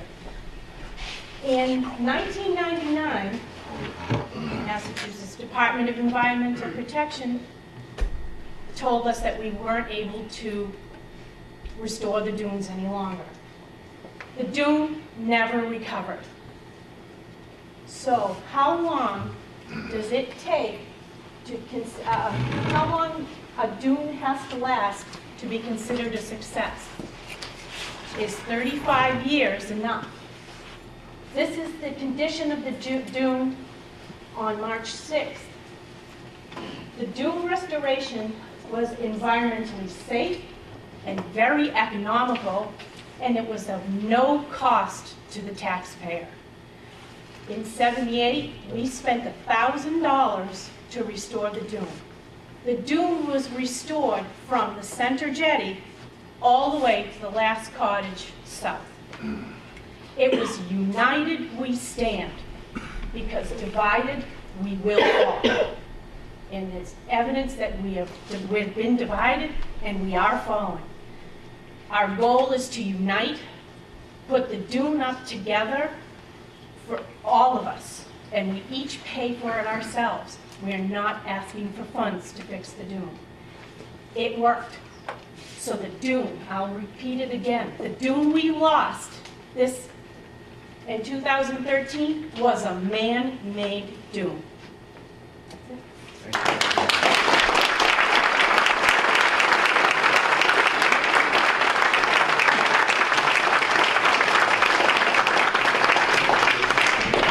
Thank you, Cheryl. So a couple of clarifications for those of you who may wonder about this. This is not beach scraping that we're recommending. Beach scraping cuts off the burn and pushes it up the beach. This happens at the low tide mark. It produces significantly more sand and does not harm the beach formation as it's being formed. Secondly, as Cheryl said, the Army Corps came up when this was first done and checked it out because they were concerned about the gouge that was created by the initial mining. The gouge was gone in 2 or 3 days. The ocean repaired it. The gouge was gone in 2 or 3 days. The ocean repaired it. So again, it's not beach scraping as has been talked about. It is a solution. Let me say, it's not everything. There are no silver bullets here, okay? But it is something that could be done in the short term. We are ready to do it ourselves. We just want to say, let us be, let us do it. Some of you may know tonight is the second night of Passover, okay? And I miss my family Seder to be here, all right? But, you know, there's a line that says, let us go, let us be on our exodus here.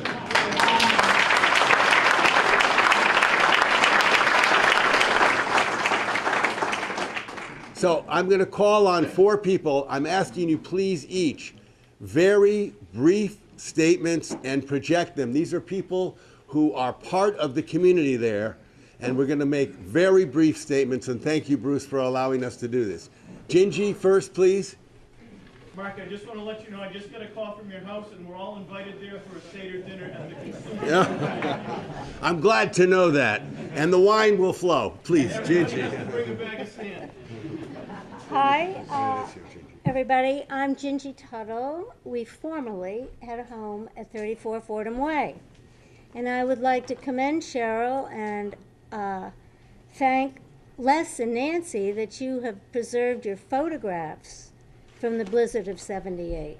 We bought our home in 1975. The house had been there in the 60s, as I just recently, in 1960-something, as I just recently saw. At any rate, I'm quickly just wanting to reiterate exactly what Cheryl said. We all, at our own cost, after the blizzard of '78, when the deck was torn off our house, the ocean went around our house and into the street, and within, I don't think days, but it was extremely quickly, we all got together and we hired bulldozers. Les Jones and Les Kirkpatrick led the charge, and we pushed sand up against our homes, and our homes were safe. Now, just as Cheryl said, from 1978, and I call it till 1999, our homes were safe, and we did this 4 times. And I think the town actually did it twice, but I'm not positive about that. But it was done 4 times, our homes were safe, and we've never had a problem at our house like we had in this past storm, because we were able to maneuver the sand up and push it in front of our homes. 1999 all over. Senator Tarr, I have been at your heels since 1999. I know that. In 2001, we were all at a meeting in Congressman Tierney's office, and then unfortunately 9/11 happened and Katrina happened and everybody went away. It seemed like we had a good time poised there to get a good program of beach maintenance and preservation. However, 30 seconds. it all ended. Okay, so I think I'm all set. What we need is to have the ability, just as you said, to have the ability to maintain and restore our beach, and again, at our expense. That's what we've done in the past, so it's been our own expense. The denial of action and the inaction caused us, myself and 6 others, to lose our homes. And we feel very strongly that basically it never should have happened. Thank you, Jim.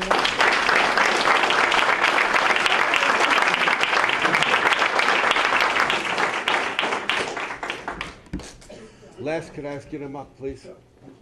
Les, can I just ask you also to go behind the microphone, because I've never known you to say something that wasn't noteworthy, and I don't want to miss it tonight. He's working your case, Les. I know it. He always does. My name is Les Jones. I live at Fordham Way. I put that bulldozer on the beach in 1978, 7 days after the storm hit. And the hole that we put on that beach, you could have put a battleship in it. Army Corps got a little nervous with that. They came down and looked at it. The hole was filled in within 3 or 4 tides. Couldn't even tell that we had been on the beach. That process, I was 35 then, now I'm 70. That dune just went 2-3 weeks ago. Half of it went in 1999, like Gingy said. But prior to that, we had the obligation, we felt as though, that we could maintain that dune. And not just with grass or fences, but we actually took material from the low tide and replaced the dune as the storms came. And we probably did that 3 or 4 times. But in 2000, we weren't able to do that, unfortunately. And that's why we're here today, because we could not replace those dunes as the storms went along. It's unfortunate, because I don't think this incident that happened, to lose those homes, I don't think that could have happened if we had maintained those dunes at our expense, like Gingy said. So what we need is a program to maintain the existing dunes or build them. We need a lot of material right now in front of our homes to maintain security for our homes. If we don't get it, we're done. That's what we need right now. Thank you, Les.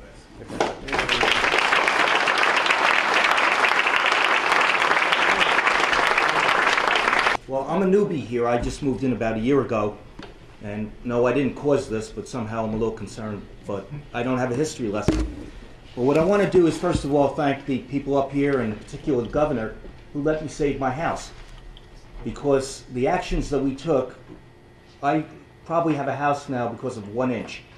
The deck was ready to go and the whole house was ready to go. But I really feel bad for my neighbors who don't have a house. And I think this was preventable. And it's an emergency, has been said. Just to repeat everything that everyone said, it is an emergency. We've heard a lot of great ideas tonight. But I hate to say it, if I followed all the processes to get FEMA's approval, I won't have a house there. It's the beach, that the dune, that has to be increased. It's not the raising of the houses. The raising of the houses is part of the solution. We need to do it. Those that can should do it. Those who have to do it should do it. But without a dune, we don't have anything to do. And the best example is Bob Connor's house. It was basically to become a rowboat getting to his house in a few days. And that's not what I envisioned when I bought a house 15 months ago. So bottom line, I think the things you've seen, the dune mining, the beach mining, the ocean mining has worked. It's a quick approach. We need an answer by this September. It's a quick approach. All good studies are great. I would start out with, why not? It didn't hurt back then. The Corps looked at it back then. We can do it now. We can then look on additional things. I appreciate the opportunity to let me save my house, so now we can add to the dune so I can have a view again. And that we have a town that everybody's proud of. Bottom line, we're going to need to maintain the dune. A lot of the problem we have is the lack of maintenance, which seems to be a problem around the country. We've got good infrastructure, and if you don't maintain it continually, every time there's a storm, we've got to be back out there maintaining that dune. You can't wait and say, well, you don't have an emergency yet. I was stopped because of regulations. And I really do appreciate the efforts of our townspeople. They have worked with us time and time again to do the right thing, but regulations are regulations. When I had 8 feet of beach in front of my deck, I was not an emergency. I had to wait till the deck was going to fall down to be able to take action. I've got 30 seconds, so I'll say, let us help ourselves, let us help the community, and let us start to fix this immediately. And then if we have greater ideas in a year, we'll add to it. But the ideas that worked for 35 years seems to be long enough for us to do a study after we do what Les did 35 years ago that was successful. So I thank you.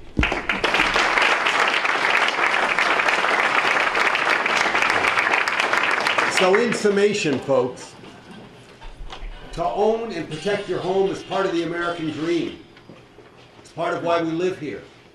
The problem is how to do something that will materially protect these homes and the water and sewer system before the next storm season.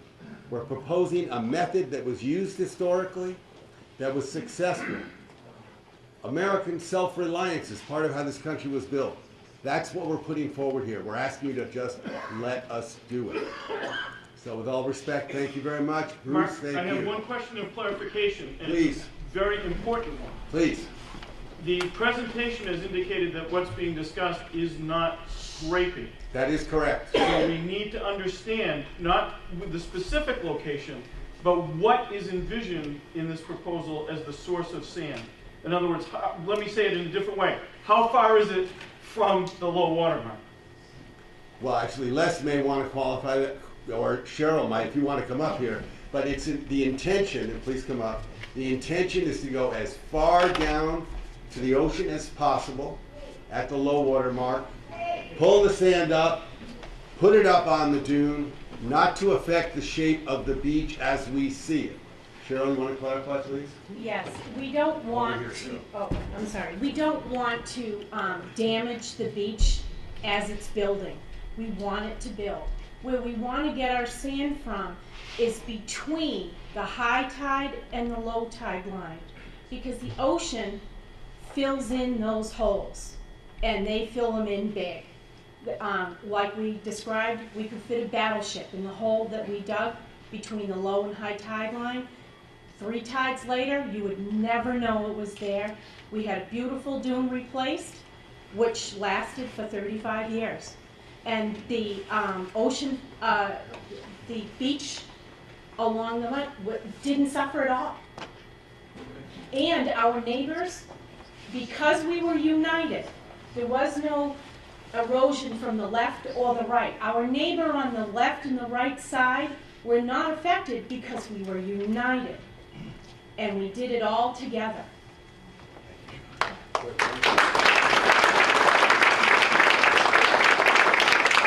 So although some of you might have thought the left and the right were partisan comments on Cheryl's part, they were not at this particular point. I'll leave all of you with one thought up here. As we, I think most of us in this room know, let us say that some trust has eroded over the past number of years, to the detriment, I might add, of our democracy and our society, at least in our region.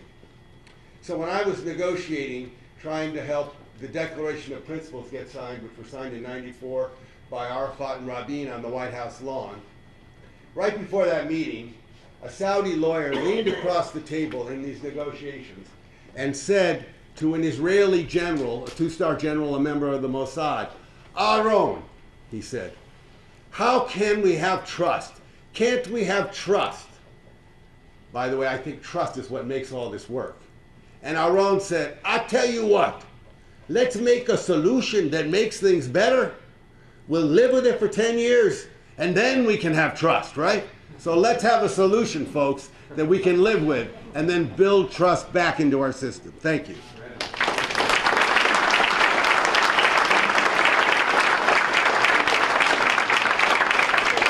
I want to thank you for two things. One, I want to thank you for that heartwarming Passover-related story. And two, I want to thank you for putting this into context with regard to Middle East peace.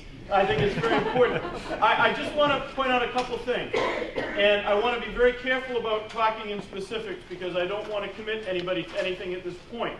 But I would suggest, number one, that there's a fundamental difference between beach scraping and sand mining, and the difference is where we source the material. Correct. And number two, Commissioner Kimmel was not commissioner in 1999. So we have an opportunity to build that conversation about this effort. And again, I think it's very important we listen to each other, we respect each other. He's certainly done that. I'm going to offer him the opportunity if he wants to comment on it at this point, because I think that's not an unreasonable thing to hear his thoughts about it. And I think it was an outstanding presentation for which we should all be appreciative. Senator, will any of us be able to speak? Yes, Bob, if you read the agenda, that's coming soon. We have a very pointed question about permitting. I think Bob, it's on the agenda and it's coming soon. We have a very important question that's about to be addressed, at least in part, by the Commissioner. Thank you for your presentation as well. I learned quite a bit, and I appreciated the photos. It's foolish for me to ask the Commissioner to comment on a particular thing in a public hearing, having just heard it. What I will commit to is we will sit down with you and really hear your plan, and we'll do it quickly and decisively.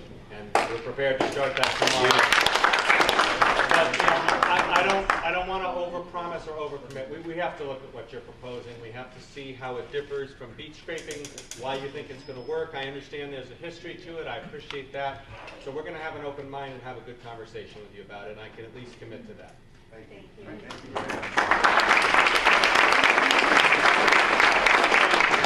And hearing that, I will make the commitment, Mark, in my role of wearing many hats, which I don't need to define for you tonight, but I will commit to working to convene a group of people to talk about that with the Commissioner, with representatives of the communities and the local permitting authorities and the folks that are working on this proposal.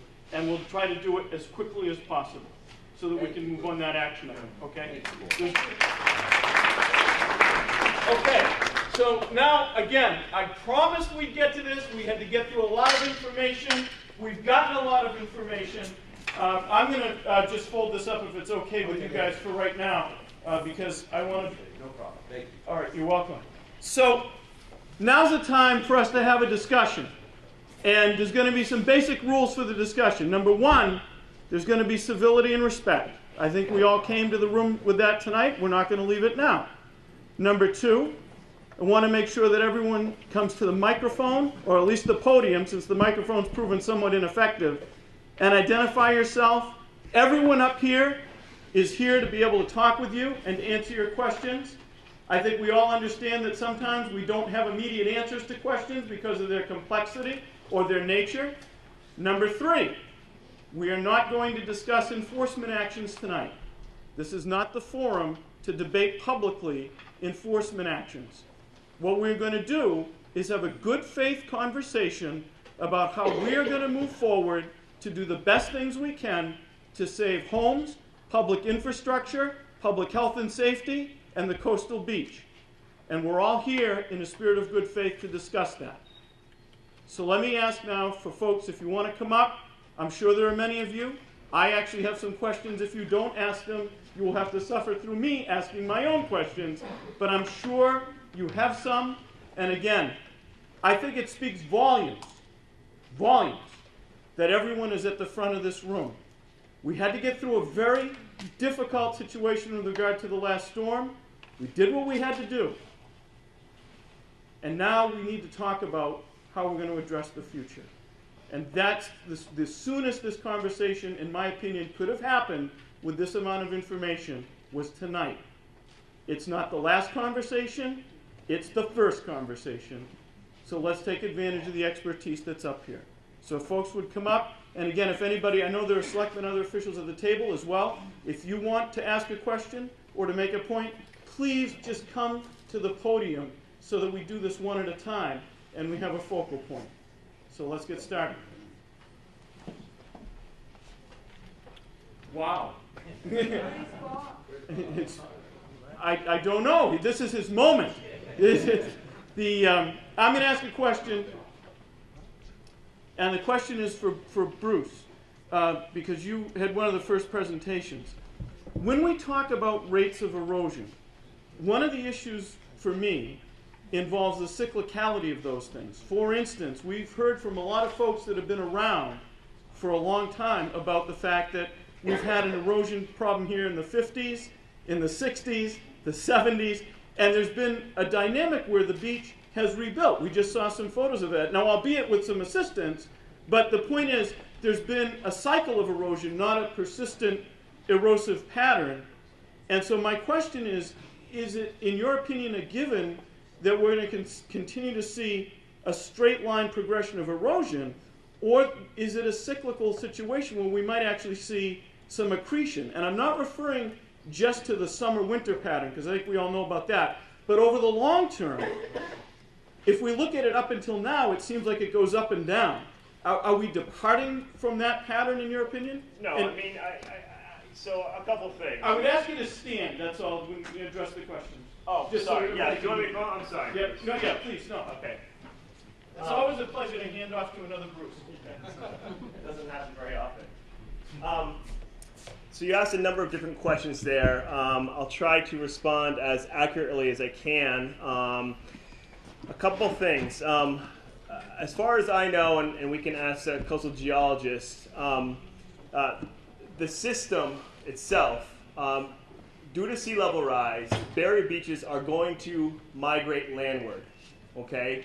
The sea level has been rising, okay? And we know that from tide, long-term tide records. You can go to Boston, you can go to Portsmouth, you can go to Newport. It's been about a foot for about 100 years, okay? So the barrier beach wants to keep pace with sea level rise, okay? It's also affected by longer term, not just the seasonality, the summer rebuilding, the winter erosion, storm patterns. So this past winter was very, very tough. Unprecedented in the last decade, maybe even longer, just in terms of the number of nor'easters, the duration of them, and their timing with astronomical high tides. So it's, you get these episodic events too. In terms of shoreline change, we could fill that whole table with coastal geologists and ask them predict where the next hotspot's going to be, and you'll probably get 12 different answers. It's a complicated system. The one thing I will say is that there are people looking at it. The Corps' got a regional sediment management study underway. We've got some other academics and some other coastal geologists looking at it. It's a very difficult system. So I think the takeaway here is that while we don't know where the erosion hotspot is going to be, we look to the sand that's in that cell and look to manage it as best we can.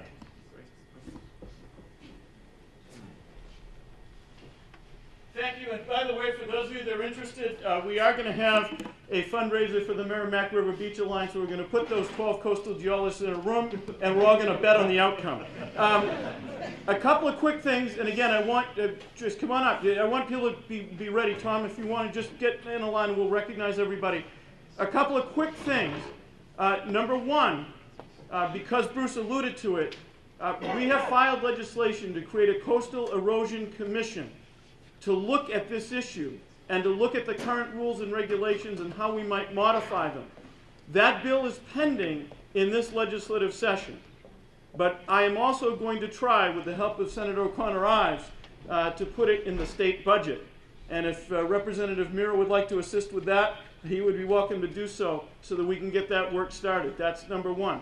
Number two, there is the possibility that we can get sand for beach nourishment from a dredging project that the Army Corps of Engineers is working on the Piscataqua River in Maine and New Hampshire.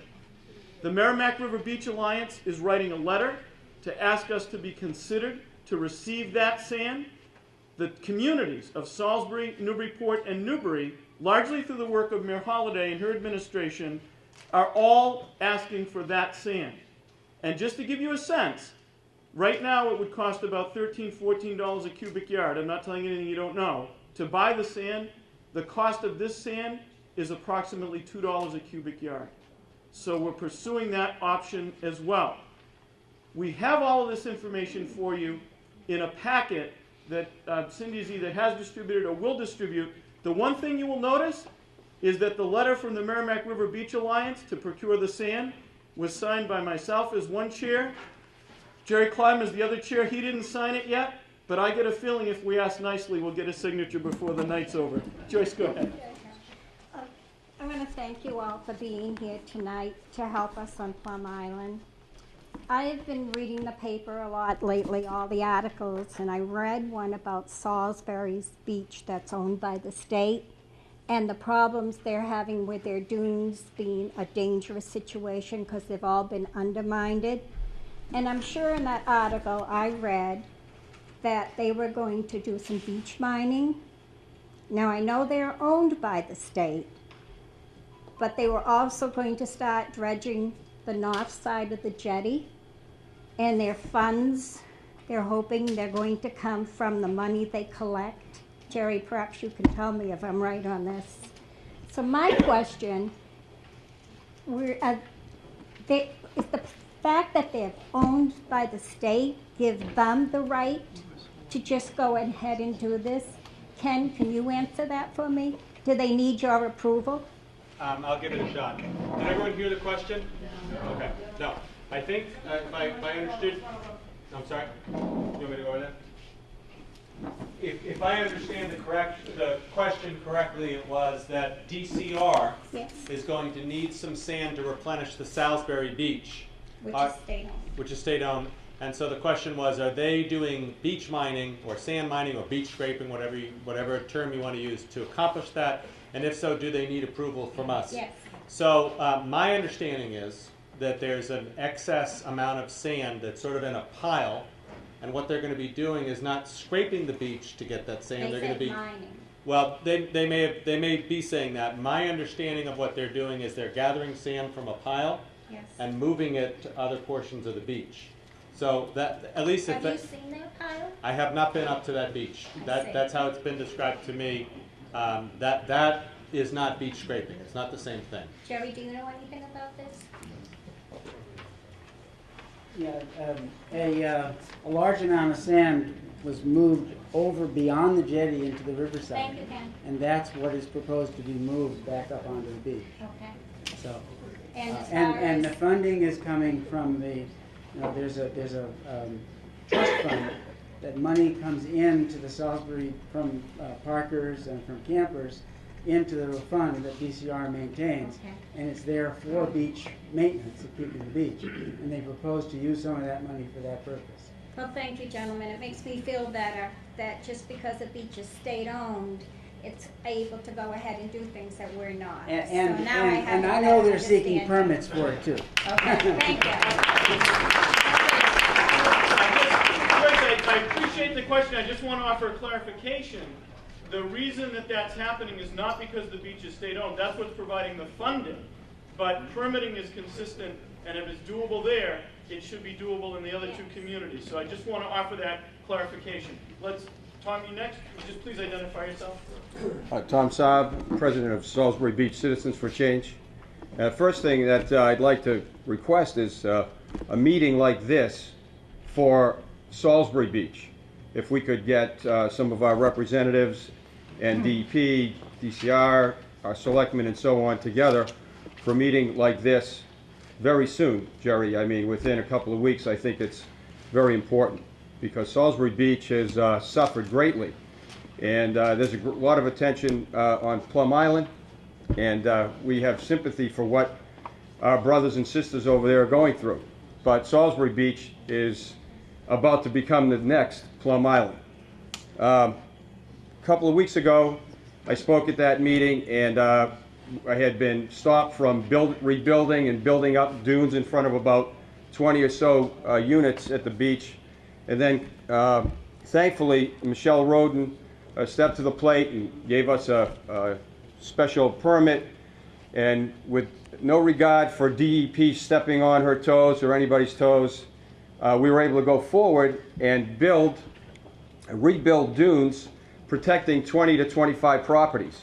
And it became sort of an example of what could be done when owners got together, brought in sand, and rebuilt the dune. And then other property owners up and down the North Beach saw what we were doing, and we began to rebuild dunes up and down the beach. And if you go out there tomorrow, you'll see it continuing. And so we're very thankful that we're able to do that. Unfortunately, it's really not enough. If you're out there this morning at high tide with supposedly an ocean storm 200 plus miles away, and I understand it was a full moon last night, I mean, the high tide came right up to our new rebuilt dunes, and there was actually, no beach for anybody to even walk on. And so things don't look very well right now. The way that the tide is and the way the tide's coming in, even with our rebuilt dunes, which I lost some this morning and it cost us, that group there, about $10,000. We lost a little bit of dune already, because we actually need much more than what we are able to do as property owners. And again, it's going on, and Jerry, I don't know if you've been out there, but you'll see it up and down North End Boulevard. People are just rebuilding and rebuilding. But what we need now is the state to step in. And the plan that I just heard, that Plum Island started in 1978 and continued till it was stopped by DEP in '99, seems to me to be a superb plan. Because the tide seems to still go way out. And if you look out there, there's plenty of sand for us to mine, to dig up and bring back up and continue to add to the dune. So what we lost in the last month was about 30 to 40 feet of dune. We built back about 10 feet.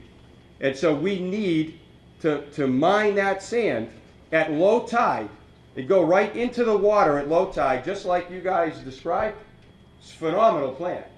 And there's no reason that we can't start doing this tomorrow.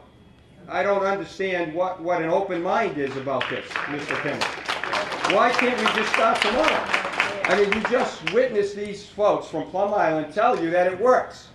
That in a couple of days, in a few high tides, the sand that they dug up and brought up from low tide gets filled back in again. So this whole thing about an open mind, I don't get it. Why can't we just start tomorrow? Who are we going to hurt? I could tell you that if you're concerned about kids walking in the water or swimming in the water because there are holes left by digging at low tide, there's so much debris out there right now at low tide, no people can go into the water. And so to me, to wait for DEP to make some sort of determination whether or not we could go out at low tide and do what we need to do to protect us so that we're not the Plum Island a year from now or 2 years from now.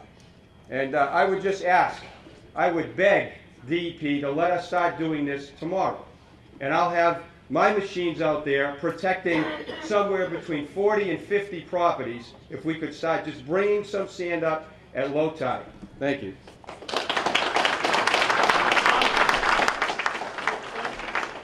Make a couple points. Number one, every project needs to be permitted, and that is the commissioner would be a fool to say tonight, I'm just going to authorize that. But we are going to roll up our sleeves, and we're going to work on it, and we're going to make sure, because again, we need to make sure that what's being done does more good than harm. And that's what we're going to focus on. Senator O'Connor, I'm sorry, he would not be a fool, he would be a hero. A hero. He would, well, offer a brief follow-up to Joyce's question pertaining to Salisbury. So Representative Costello and I have been working with the Department of Conservation and Recreation very closely so that they can respond to this, because it is their property. So even though we have a rough price tag of $500,000 is what it would cost to move that sand with the heavy equipment, that funding hasn't been guaranteed to us. And what we said was, you know, here's an idea so that it can be acted upon quickly. There's money sitting there, so can we use that to provide an immediate solution instead of keeping that money in the kitty? So they're supposed to get to us in the coming days to give us the green light on being able to use that money that's sitting there to do that work. Because otherwise, you know, that's going to take too long for us to be able to generate the money from the parking. So, so that was our ask. Can we use that money to get the work done in Salisbury? So I just wanted to clarify just a little bit that it's not guaranteed. It's our job to help them make that decision sooner rather than later on that end. And I do think it's a totally valid idea, Tom, that we have another meeting. You know, tonight we're here in Newbury. We'll have another one in Salisbury because coastal erosion is happening to our whole coastline, and it is a common problem that needs to have a common solution. So this isn't disconnected, this isn't disjointed. We need to figure out a solution that's going to address all of the coastal erosion. All right, thank you. Senator, the mayor wants to say something again. I'm just going to hold you up for 1 second because we have to hear from the mayor.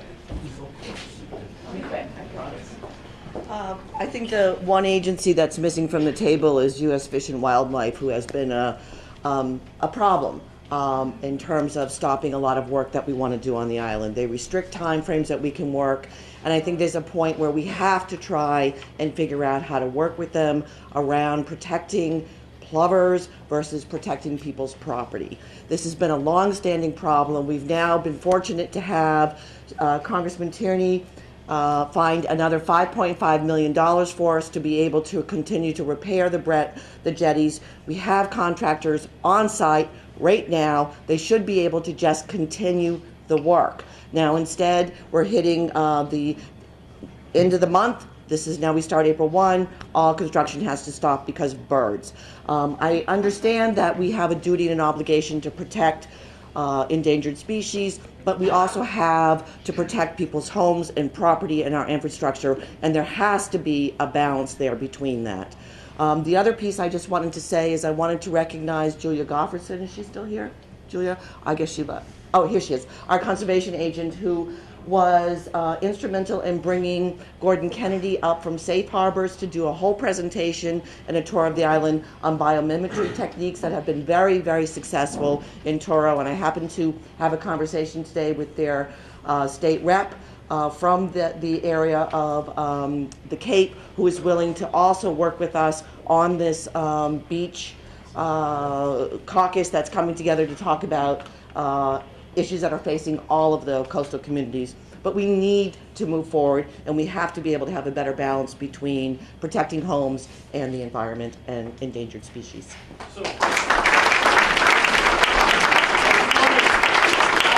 agree, and I just want to make clear, we are trying to find a way to continue that construction. And one of the issues was the way the Corps funds it. They needed to close the existing contract and open a new one. But there is a possibility we're going to be able to continue. So we're working on that. Thank you. All right, so next. My name is Steve Bandoyan. My house, I guess I'm the famous one. My house was the first one in, and it was the one on the news. I saw it in Florida. I owned that house for over 30 years. But more importantly, I've been around this island since the 50s. And as I look around this room, there's people here that have memories far beyond that. Some of us remember when 53rd Street, 55th Street was disappearing.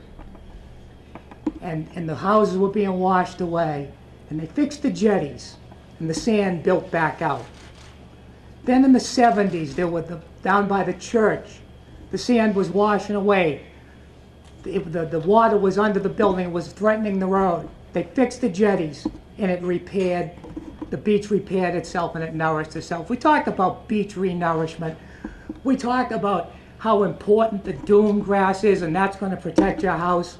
We all stood there and watched as the ocean came and took 5, 6, 8 feet at a time, dune grass and all. All dune grass does is help build up the sand. It doesn't help, it doesn't do anything beyond that.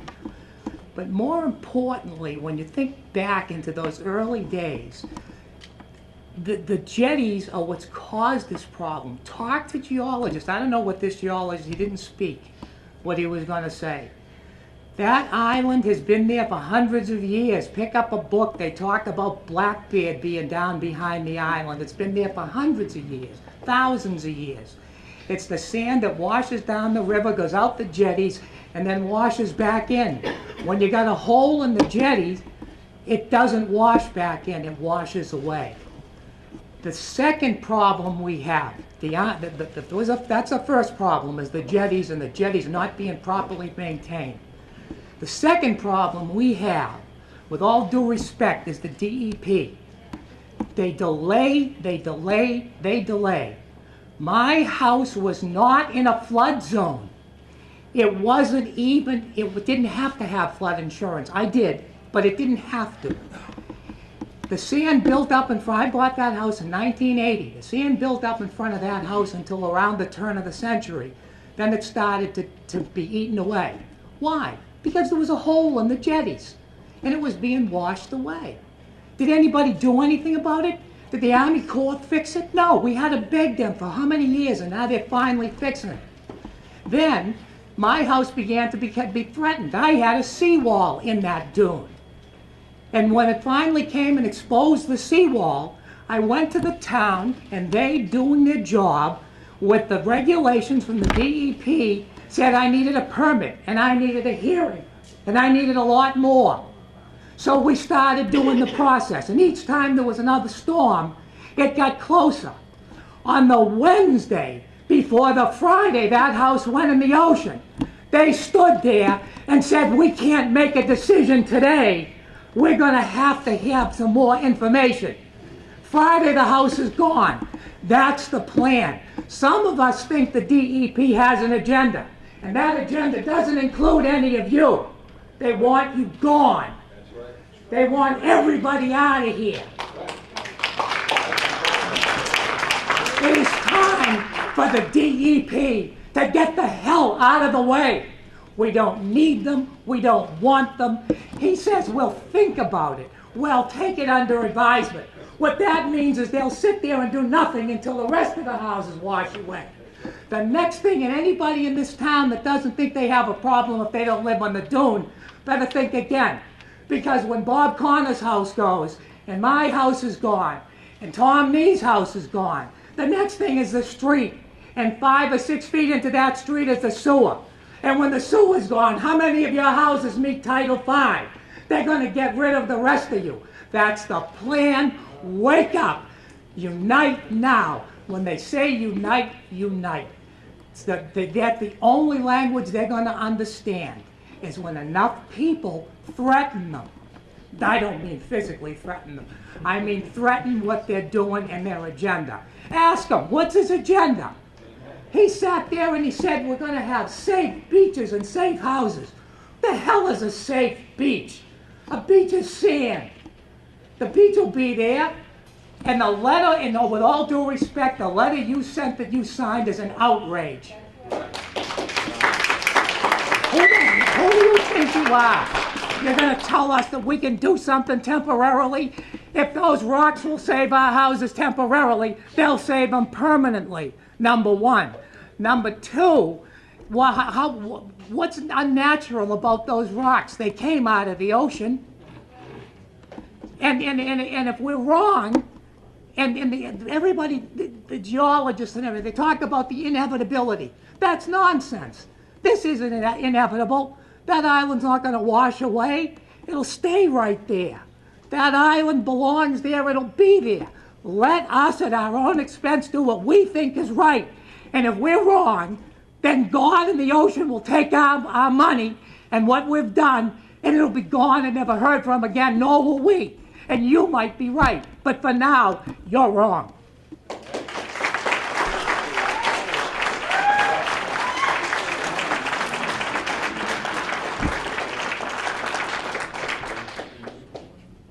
We have heard a lot of, Bob, can you just identify yourself? yep, Bob Connors, 39 Annapolis Way.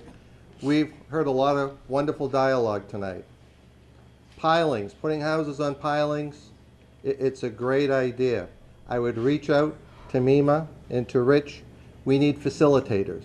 The paperwork is overwhelming for the average person and for the town. We don't have that skill set. We need facilitators that can expedite the paperwork for the community and for the individuals. We've heard about beach nourishment, adding sand into the system. All great stuff, all great stuff. But we know that comes with a funding string, and it comes with seasonal issues, and it comes with other restrictions. You heard passionately from Les Jones and his daughter about sand mining, near-shore dredging. It's worked. Is it controversial? Only to those that don't like it. Those of us that have used it, it's been beneficial. And I want to make a point.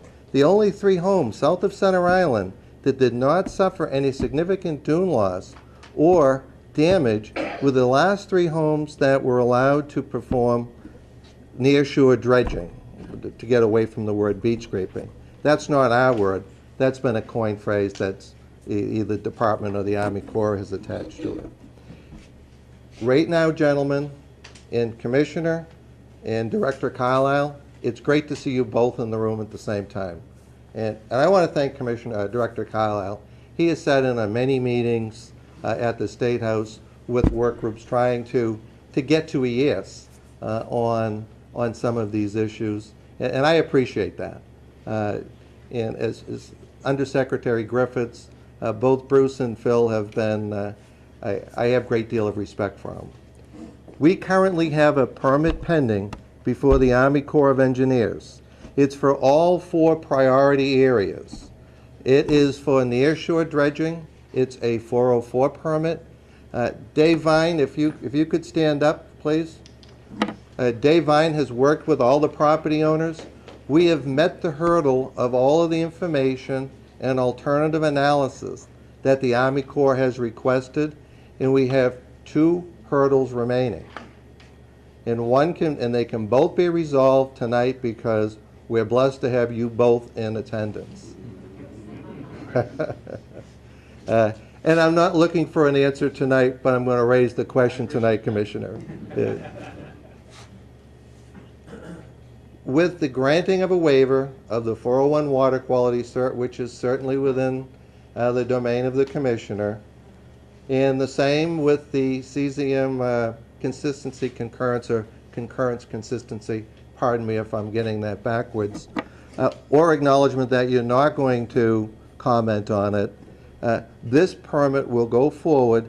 And like pilings and like beach nourishment, it's another tool in a coastal community's box to bide time until we find a solution or we find a better alternative. And what I would ask both of you tonight is to be in touch with our elected delegation tomorrow and see how we get to the next step with this permit that's already pending. We've already reached all the federal level. The Army Corps is ready to go based on, they had 2 questions, DEP, CZM. So I'm asking you on behalf of all my neighbors and our community to look at this tomorrow and see how we get to a yes. And as Mr. Bandoyan so passionately spoke, if we're using private funds, and this is all private property, there should be no misnomer. We don't have a municipal beach in front of us. We don't have a state beach in front of us. This is all property owners that own to mean low water. And as we know, if we're moving sand from one part of our property to another and Mother Nature takes it back, it's back in the system. It's not permanent. Don't take away our low water options. And we need them in order to sustain our dune systems. But thank you, all of you, for coming tonight. I think that being here tonight, this has been a very successful meeting. It's a very complex process, and I think we're leaving with some confusion on what MEMA opportunities are available. And I'd like to ask one question, Scott, if that's possible. Les Jones wants to raise his house. We're going to have hard costs, we're going to have soft costs, we're going to have permitting, we're going to have infrastructure where water, sewer connections have to be done. Is it all included in the grant, or is it specifically limited to the physical raising of the property? It's a good question.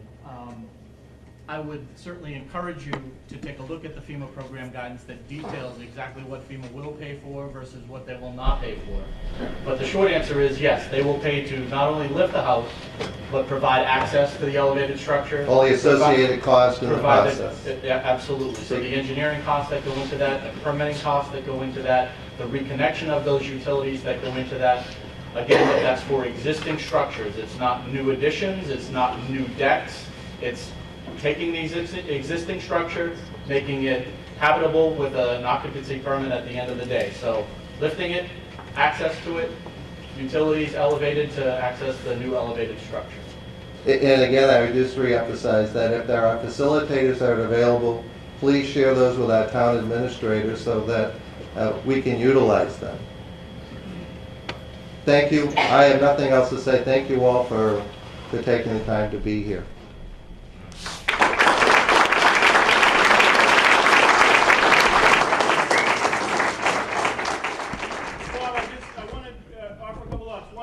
Thank you. Two, I want Cindy to make a note because your point about the facilitators is well taken. We want to make this easy as we can for folks, so we need to work on that, and we'll work with Scott and with our federal delegation to get folks to come in and help. The second thing is we actually ought to say a word of thanks to someone that you referenced, and that's David Vine, who has been a tremendous assistance to all of us on this effort.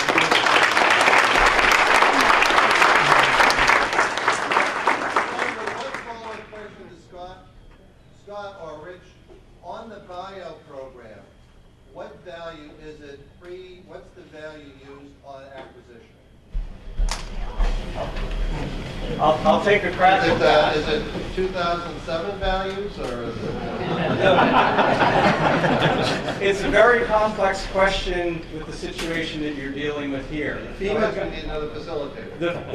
guidance allows you to use the fair market value of the property, including the structure and the land, prior to the disaster event that caused the damage. Now, typically when they're describing that, you're talking about a single event that has caused damage.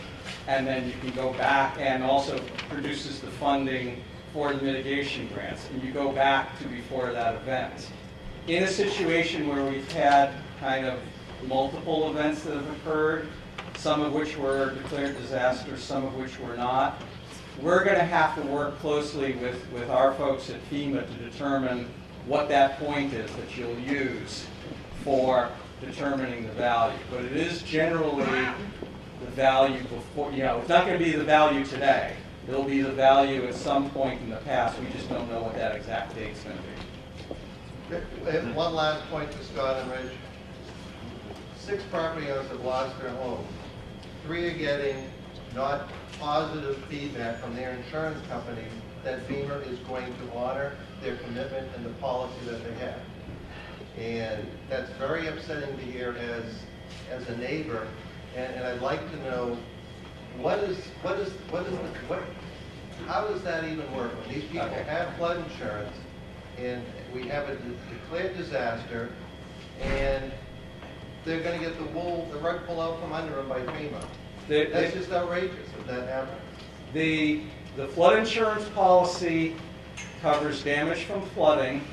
It generally does not cover damage from erosion, except if the erosion is a direct result of a flood event that is caused by waves, and I don't have the language right in front of me, I have it here, beyond the normal cyclical events.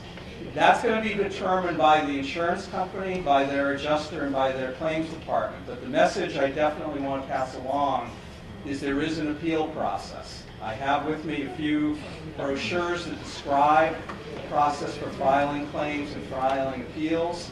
I can provide that to you or provide you the information or where you can obtain that. You should work very closely with your insurance agent to make sure that you're given all of the consideration. You know, I can't tell you whether the damage that occurred will or will not be determined to be covered, but you should work very closely with your agent, with your adjuster, to try to resolve that to your benefit. And again, as I said, there is an appeal process that can be gone through as well. I mean, it defeats the purpose of having flood insurance if you have a federally insured mortgage and it's not going to cover the flood event. I understand that. And you brought these people to our communities to have these people sign up. FEMA brought these people when we were redoing the flood maps. So you bring these insurance adjusters to our communities. We bring everyone from Plum Island out to City Hall to meet with these people. They sign up, and now you're telling them that they can't be covered. I mean, I would think that as state and federal agencies, that you would work with these insurance agencies who brought these people, you know, I mean, you brought them to our communities, and to work with them around what they're assessing and how they're making those determinations. The